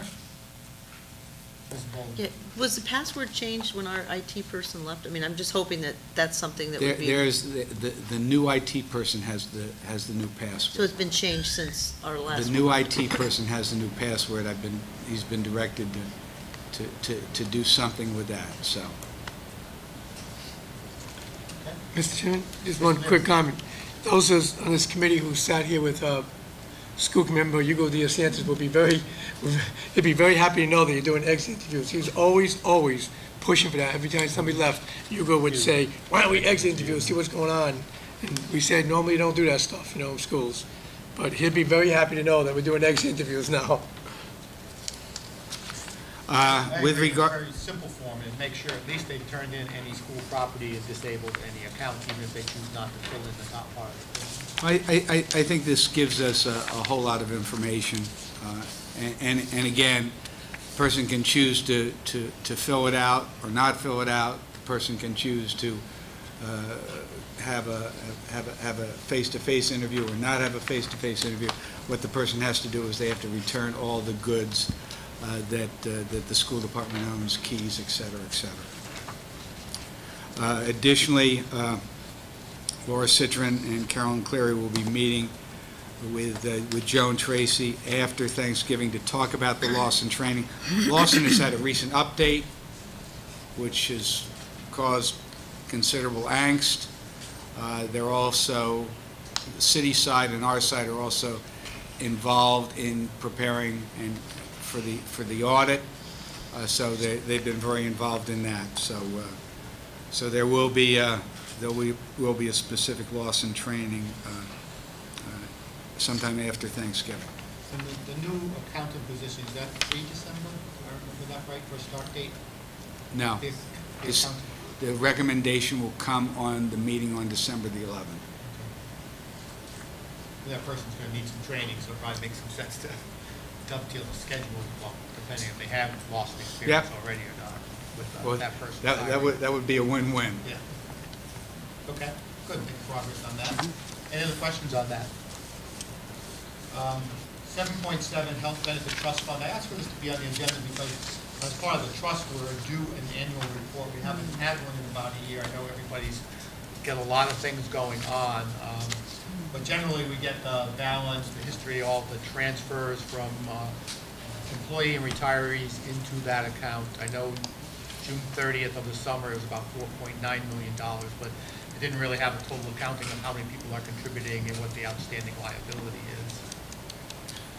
I think you got something today. We got something today, finally, from, and you should have gotten it in an email. Yeah, so I think it updated the market gains, but no contribution from our employees back into the account. So maybe that Fund 60 has been transferred to the account. Is that the right fund? 90, sorry. It's one of those. And Jim is a new guy on board, so that's part of the problem with this whole thing. Oh, yeah. The guy responsible from the city side is brand new. Yep. Jenny Finley left, so part of our problem with getting all this together is because of the city side not having the information. Correct? Thank you. So we currently have, this is what's interesting. Currently have 231 active employees on benefits. We have 251 employees who are retired who are receiving health benefits. And it's only going to get bigger. So the 231, there's just 138 actually participate in the extended benefits. That's correct. So those 138 are the ones contributing to this health benefit. Correct. Correct, but I think the number that struck me was the out of balance, and it's just going to get worse. Well, it's not just straight here. We pay $1 million more per health care for retirees than we do with active employees. Over $1 million in our budget for retirees than we pay for active people. A line item. Yeah, but I mean, if you just look at the numbers, just look at the numbers. They hit, you know, worse. Even if you're not a numbers person, you see the number of employees versus the number of retirees, and you go, wow. Pay over $1 million 10 years from now, more. it's going to be twice that much. Right. Oh, yeah. Yeah. You spend $8 million for healthcare, and over half is for retirees. Yep. One of the reasons for asking for the report was to understand the liability, if you will, not in terms of future health care, but for those 138 people who are contributing. If they all showed up tomorrow and said, I want my money back, do we actually have the money to give them? But it would look like $5 million divided by 138 would probably have a sufficient amount of money. They get what they put in. Plus interest, and I think we're all good with that. I think we'd be fine with it. So, okay. Okay. capital improvement plan. Assistant Superintendent Mr. Fagan has developed some recommendations for high-priority projects. They finally got it right. To allocate the $360,000 in capital improvement funds to. And you know what, Paul? Don't touch the heat. I want little plastic boxes. Seriously, I want little plastic boxes over those thermostats. I think we still have some Look at the air technical conditioner. difficulties. Go up on the roof. Those are supposed to be thermostats. The memo I sent to the superintendent, these capital projects, I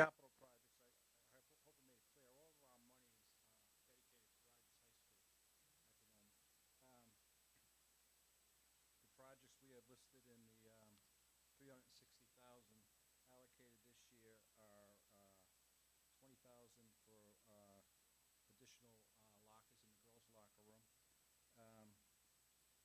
The second phase of Mr. Dickinson's plan for Rogers Goes Green will be the asphalt removal between the gym and the academic section. The city graciously donates the labor and some of the machinery for it, but we do have to rent a specialized piece of equipment that gets underneath the walkways from a different vendor, and the Lumen Seed is where that funding number of 15,000 comes up with. Our kitchen equipment is kitchen over at Rogers High School. We recently had to go out and get 3 quotes and replace a or reach-in freezer unit in the kitchen to the tune of almost $4,000, and we have currently having problems with an old steamer that may have to be replaced down the road this year. So it was good to hold that number for those items. Fire and sprinkler upgrades are always ongoing at Rogers High School. We've increased the size of the panel, so we're able to increase the points where we can add more devices to more rooms and areas above the auditorium. Some of the smaller areas in the crawl spaces, and the State Fire Board of Appeal and the local fire department have been gracious and helped us. As long as everything's safe, we spread it out along several years to accomplish these tasks. And finally, in the smaller items, the new carpentry van that was actually voted on, I believe, in July or August, is actually at City Yard. It is being lettered. It came in, the funding, however, had to come out of this year's money because we were so long into the this year's funding that we couldn't. And let me have a segue here. When we do the capital improvement for this building, the first thing that happens is we take care of those windows Are up there there. windows there? Jeez. I'd be surprised. You still have budget for this. We do, yes. We, Yeah, oh, absolutely, that's what I'm saying. When we do that, we do it this year. Windows on this building are slated for this year. And that isn't this capital improvement. And you're blaming the thermostat. Anyway, Mr. Fagan. I'm sorry. Isn't there a midway? So that new carpentry van came in, it unfortunately came in without an invoice. So the manufacturer is holding the dealer is holding the deed until we pay the bill, but we had Joan Tracy clearly reminded me that we couldn't pay the bill if we didn't have an invoice, so they're due to get their check on Friday, and we'll get title of the vehicle. So Mr. Ferrera should be on the road hopefully next week, if not right after Thanksgiving. So, Ms. Fagan, one question, two questions maybe. In the report, it says includes a corridor area outside the shop. You're looking at money, and this was brought up earlier today by Ms. Boland. Wouldn't that come out of the funds for this building? Well, no, and I talked to Mrs. Bowen earlier. I probably confused everybody in my memo. I meant the shop areas in the other building going down from. Okay, over there? Yes. Yeah, because if you look in the report from Mr. O'Haley, he talks squarely about the walkways being the biggest problem roofs that we have. Yes. You know, and you put that in there, the cost of 220,000. Right. But, Yeah. you know, I just thought, I saw a shop here, I'm thinking maybe we could, you know. No, well, not here. Yeah. So it's- Different pot of money. The other building. I've been around too long, I still remember him as the old carpentry shop over there. Yeah. So, metal shop. Dr. Shoemaker? Paul, number one, we were escorted through the wet ladies' dressing room or the changing room at the gym. And the comment of the lady who was taking us around was, one is that they don't use the facilities anymore, they don't change. And number two, it seems to me they had moved some cabinets over in there and they seem to be happy with what they had. That was in September. Is that the 20,000 you already? There was, Dr. Schmiger, they're actually so happy with the lockers they did receive that they have ample space to put additional lockers in to the end of the wall there. Oh, okay. And that's where that figure would be, and that would take care of many more girl I think they don't use the shower athletes. facilities, but they appreciate having someplace to lock Oh. stuff. Yeah. Right, correct. Ms. Wall, do you have a question? No, I was just going to add that, I mean, by Title I, we have to make sure that those facilities Title IX. are Title IX, Title yeah. IX. In the wrong title, but, so we just have to make sure, and I know that there are not enough lockers to go around right now for the girls to be able to lock, all the girls that are in sports, and so that was one thing, but then another question on sports. I know there was a problem with the boys' cross-country, and it's with the, you know, when you fly over, what is that, the? Hurdle? Not hurdles, but Pole pole vaults. Pole vault. The pole vault pit was not in good shape, and we had gotten a new one, but it's been sitting there for over a year. Has that been installed yet? We still do pole vaulting? I Do a don't, drop, yeah. It's big. Could I you don't check have on that? the I've had answer some to complaints that. I from can check parents with that we Mr. don't have it Coley. in yet, Okay, and that I it's will. very unsafe, the one The that's pole there. vault, the new pole vault pit that is here is Right. not installed. It's not been installed. So the pit, meaning the thing you put the pole into to launch yourself. Okay. Yeah, That's- that's, yeah, okay. Yeah. Thank you All for right. bringing that up. And Paul, with regard to the roofing, is that something that's done in the summertime? Is that done outside of normal school days? It's, When will you go out for quote for that, I guess? it would be done in the summer, in that, 8 to 10 week period. Okay. So the good news is we have a policy that says 1% of the operating budget will get allocated to this, so you should be planning next year's renovations also while you're getting these executed for Correct. this year. That's good. All right. Any other questions? So, Mr. Chairman, so at what point do we go out for bid for the corridors? That's why you just. I think it's important that we do as Jim Farrar was saying here, he's gotta get this new building enclosed before he can do anything. So I think it's important that we spend as much money as possible on the roof to get the outside of this building, and the windows found here, to get the outside of the building, the envelope closed in before you start doing a lot inside. On the roof work, I don't think we would go out to bid before March. Like, so Because we would Yeah, because then they probably, give you 90 days. we would probably, in Right. most of Yeah. our Yeah. bidded languages, we Yeah. hold the contract Yeah, for 60 days in 60 days. place So for you no just- price change. So if you remember to do this in March, to put out, so we can get in front of us to go out for bid, to approve the RSQ, RFP, you know? Yeah. Thank you.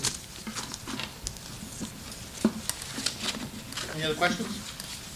Thanks, Paul. Covers capital improvement program, subcommittee reports, any other subcommittee reports? Ms. Bull?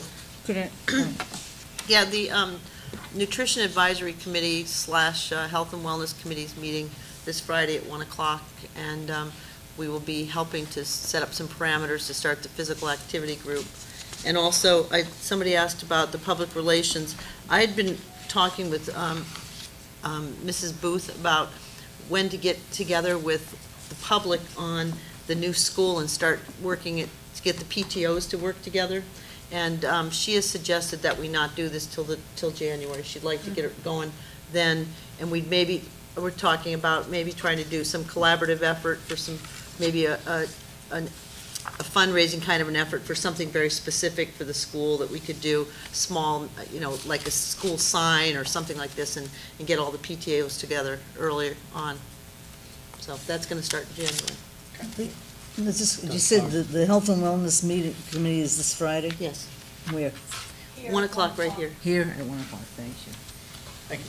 And the Pell Options Subcommittee has met twice on schedule. We have 3 more meetings before providing a report out to the school committee. 13 members plus as many as 12 other community school department members in attendance. We spent 2 weeks looking at enrollment scenarios, enrollment data, et cetera. We've come to a consensus that unless we see a drastic drop in enrollment going into next year, which has not been the trend, we could need as many as 4 additional classrooms.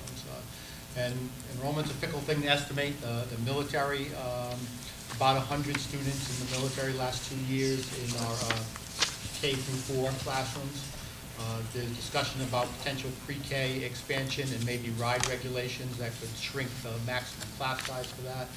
There is a known new school effect. I think Mrs. Boland has talked to 2 new schools that have opened in Rhode Island in the last 2 years, and they've seen significant increases in enrollment.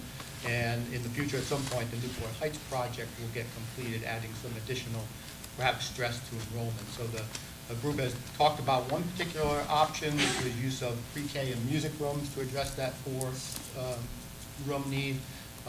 It impacts the music program in terms of actually being able to provide state-of-the-art 21st century music. So the members were concerned about the impact on education. It does put a big strain on the available gym time, to the point that instead of 1 of 7 classes being in the classroom, which was the original school design, 2 of 7 would now need to be in the classroom because of the number of active classrooms you would then have. And then you're adding potentially 2 buses and 30 cars. So that might be the option that gets recommended, but we're now going to go look at 6 or 8 other options and debate the pros and cons for the next 3 weeks, and then come back with a recommendation to the school committee on the 11th December meeting that we're having. Any other subcommittee updates? So what's the number of kids in the elementary right now? This is really What's Adams? Hold on. 864 K through 4 kids. 864? Plus 16. Wait a minute, it's K through 4, not pre-K?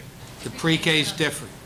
Pre-K is a different pot of kids. That's another 83, right? So we're talking Not 7. 83, not 83. 947, and we're talking No, No. pre-K at Underwood is 44. 83 total, now bottom. No, you don't do the bottom. The bottoms No, are drive-by look at kids who that. go for Look, speech no, and language. see? So from It's only 44. Yeah, From our it's right November- over here. Oh, 44, It's right okay. over here. I get you. You're over at. From our November enrollments, it was 872 plus 41 full-time equivalents. No. You have to go across the side. You can't look at the bottom numbers. You can't look at 190, and you can't look at 990. Those aren't kids who are actually going to school in the So building. like you look over here, here's Cranston County. Okay, the only kids that you can look at, you go across, Yeah. Cranston Calvert, those kids, Sullivan, those kids, Coggeshall, those kids, Underwood, those kids, and if you minus the 44, you have 864 students today. It's only, I think I sent you some information on that. It's not a whole lot more than there were in 2009, like 31 more kids. Plus the preschool that consumed the 2 Yeah, additional plus That's- the preschool, but I'm trying to do apples to apples in terms of the pre-K to And 4. then you have, Where does Newport special ed non-tuition kids go? Newport special ed non-tuition kids, they are kids who get speech only. They may be kids from Clooney, they may be kids who are preschool kids. They are not kids, let me be real clear about this, because if you're not looking at the numbers correctly, you're going to get a different answer. There are 164 K through 4 kids.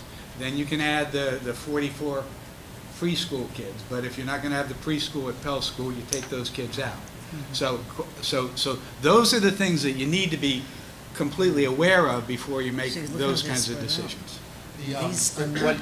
What occurs is it's not really the number of kids in the school that matters, it's what grade levels they're in and how many over the grade level capacity they are. 'Cause it's very sensitive Right. to a couple over, you need a new classroom. So Right, and whether you need 8 or 9 classrooms or 7 or 8 depends on how those kids are. And that's absolutely true. If we could fit them in just based upon numbers, we'd have more than enough classroom space with a 37. you're looking for. That's why I sort of put the extra 4 in there as being, the maximum we would need. But Yeah, so yeah, right, it shows the numbers 864, but with 44 preschool makes it 908. Yeah, well, that's Yeah, why but- you right. said to subtract that. But it's sort of separate and apart from, They take up 2 classrooms right now. right. Yeah, so you have these kids that are, yeah. Okay, so there's any no- other subcommittee reports? No other subcommittee reports, expenditures and revenues? We are working on this diligently. I am very concerned regarding the monies that we will have for the end of the year.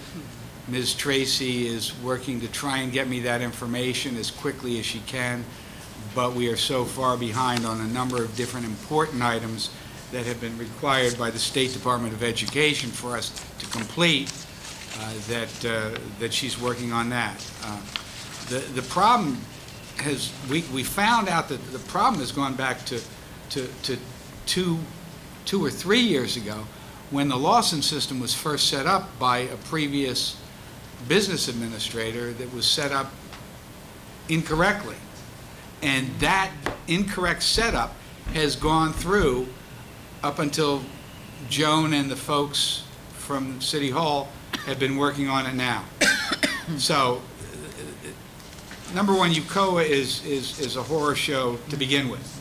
But number two, it becomes more problematic when you put the categories incorrectly in the Lawson system to begin with. So this has been a horrible situation. Do you see any light at the end of the tunnel? Next year. Not yet, right? In No, December, she's gonna get an accountant to help. Yeah, you know, I don't like the, every time I walk in her office, she goes like this, I think. You know, she can do what she can do. And she's working hard to do it, and we're in a hole. But again, I'm really concerned about taking a look at the actual expenditures. So she'll get me those within the next month or 2 weeks or something, as soon as possible. Are you afraid? Are you afraid we might be in the When I red? come back. Well, oh, you want to play that game? Are you Okay. afraid we might be in the red? Absolutely, I am. I absolutely am. Why? Yeah, I absolutely am concerned. For the first time in 28 years, I'm afraid I'm running a budget in the red, and I don't know, and that's what worries me the most. I mean, we made a whole lot of changes. With the contract and the buybacks, getting rid of that. I just don't know, and I can't find it out yet. And it really is distressing. You mentioned buybacks, interest is down to $235,000, it used to be up about $500,000. You know, It'd be great. Hopefully all those things that we based the assumptions on come true. So, Joan, quick question, if you mind, the retiree benefits, that's the healthcare now, the new title? So, what I was just saying earlier, we're spending $1.3 million more for retirees' healthcare than we do for active people. And then I said, enough people. Yeah. I told you it's over a million. Yeah. I told you it's over a Yeah, million, yeah. 1.3 million we're paying. Yeah.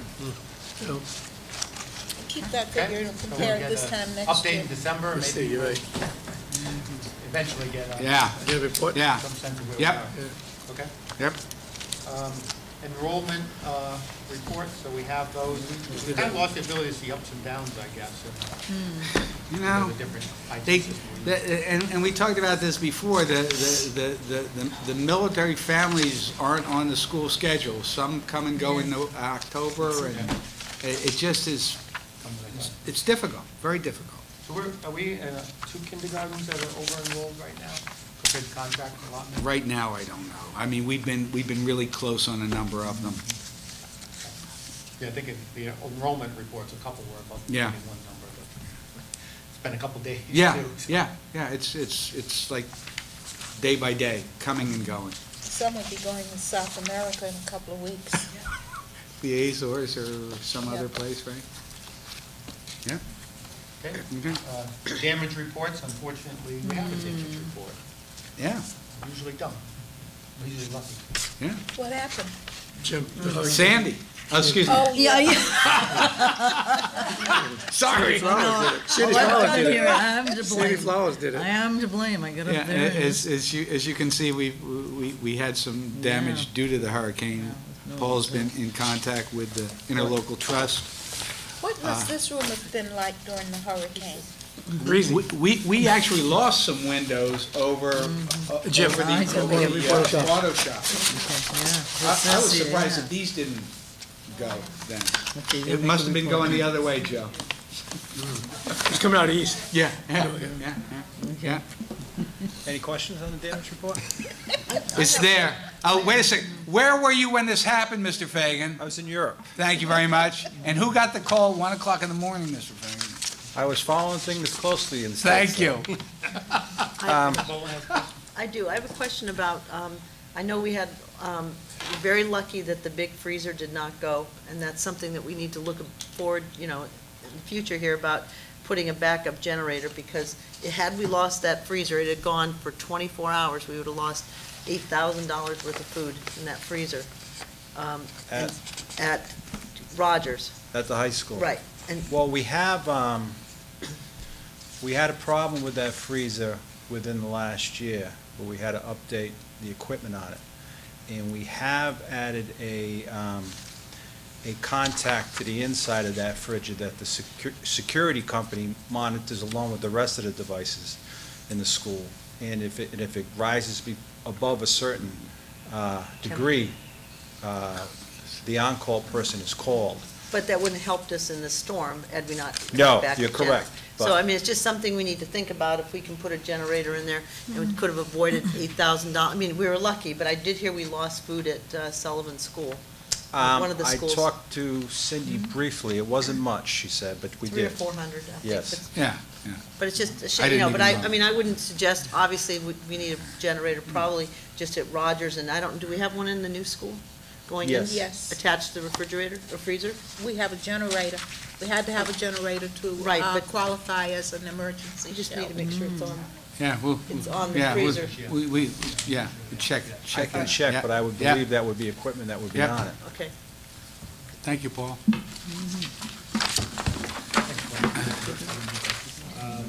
Superintendent's update, do I have a motion to receive as presented? So moved. I just want to make one comment. Yes. My luncheon with Fred Best. Now, for those of you who don't know Fred Best is probably my favorite person from Alliance from Livable Newport, because He's a he put nice his man. he put his money where his mouth is. He volunteered. Bought you lunch. No, I bought him lunch. He volunteered in the schools. He was a staple on being involved with the screening committees for the various business officials that we've had. And he's just an all-around great guy, and he and his wife Sunny are moving to North Carolina, and they were really great people in the community, so I took him out to nice lunch to man, thank him for yeah. his service. Yeah. Again, one of the people that you look at and say, here's somebody who's doing more than complaining. Here's somebody who's actually doing something positive. Yeah. Thank you. Ms. Has he Brown. left already? He was supposed to go November 1st, so maybe he'll see this. But something got delayed in their transition, so I don't know if he's still here now, but he's leaving soon, so. But if you know Fred and Sonny, just, Yeah, I'll give him a if you call. see him, give him a Yeah. call or something. Yeah. Any other meeting and agenda requests? Mr. Chairman, I have a couple of questions for Chairman, Jenna, hi, if I could speak here.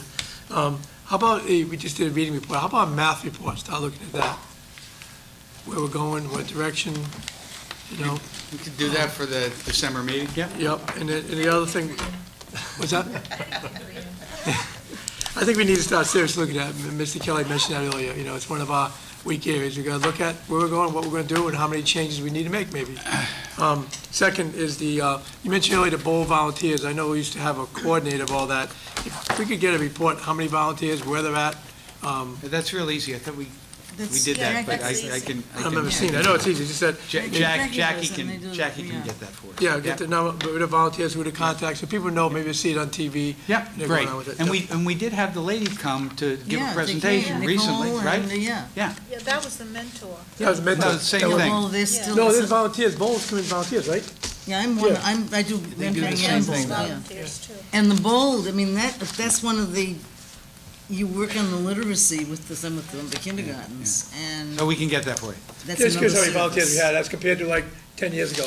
You only had somebody, you had a person doing a job doing that. Am I correct?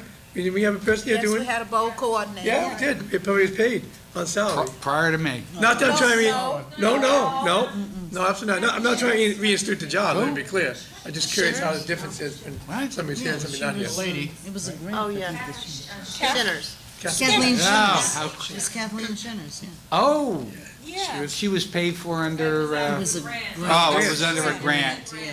Yeah. Okay, maybe that's why I forgot, because it wasn't, Yeah. when they paid for it. Because I wasn't paid for it. Okay. Have a motion to reconvene in executive So session. moved. I move that we may seek to convene if warranted executive session or but I have to read this. Read again, go ahead. Reconvene. I think because we recessed from it, we're Oh. reconvening it, I think we're okay. We're okay. We'll reconvene executive session. Thank you for that.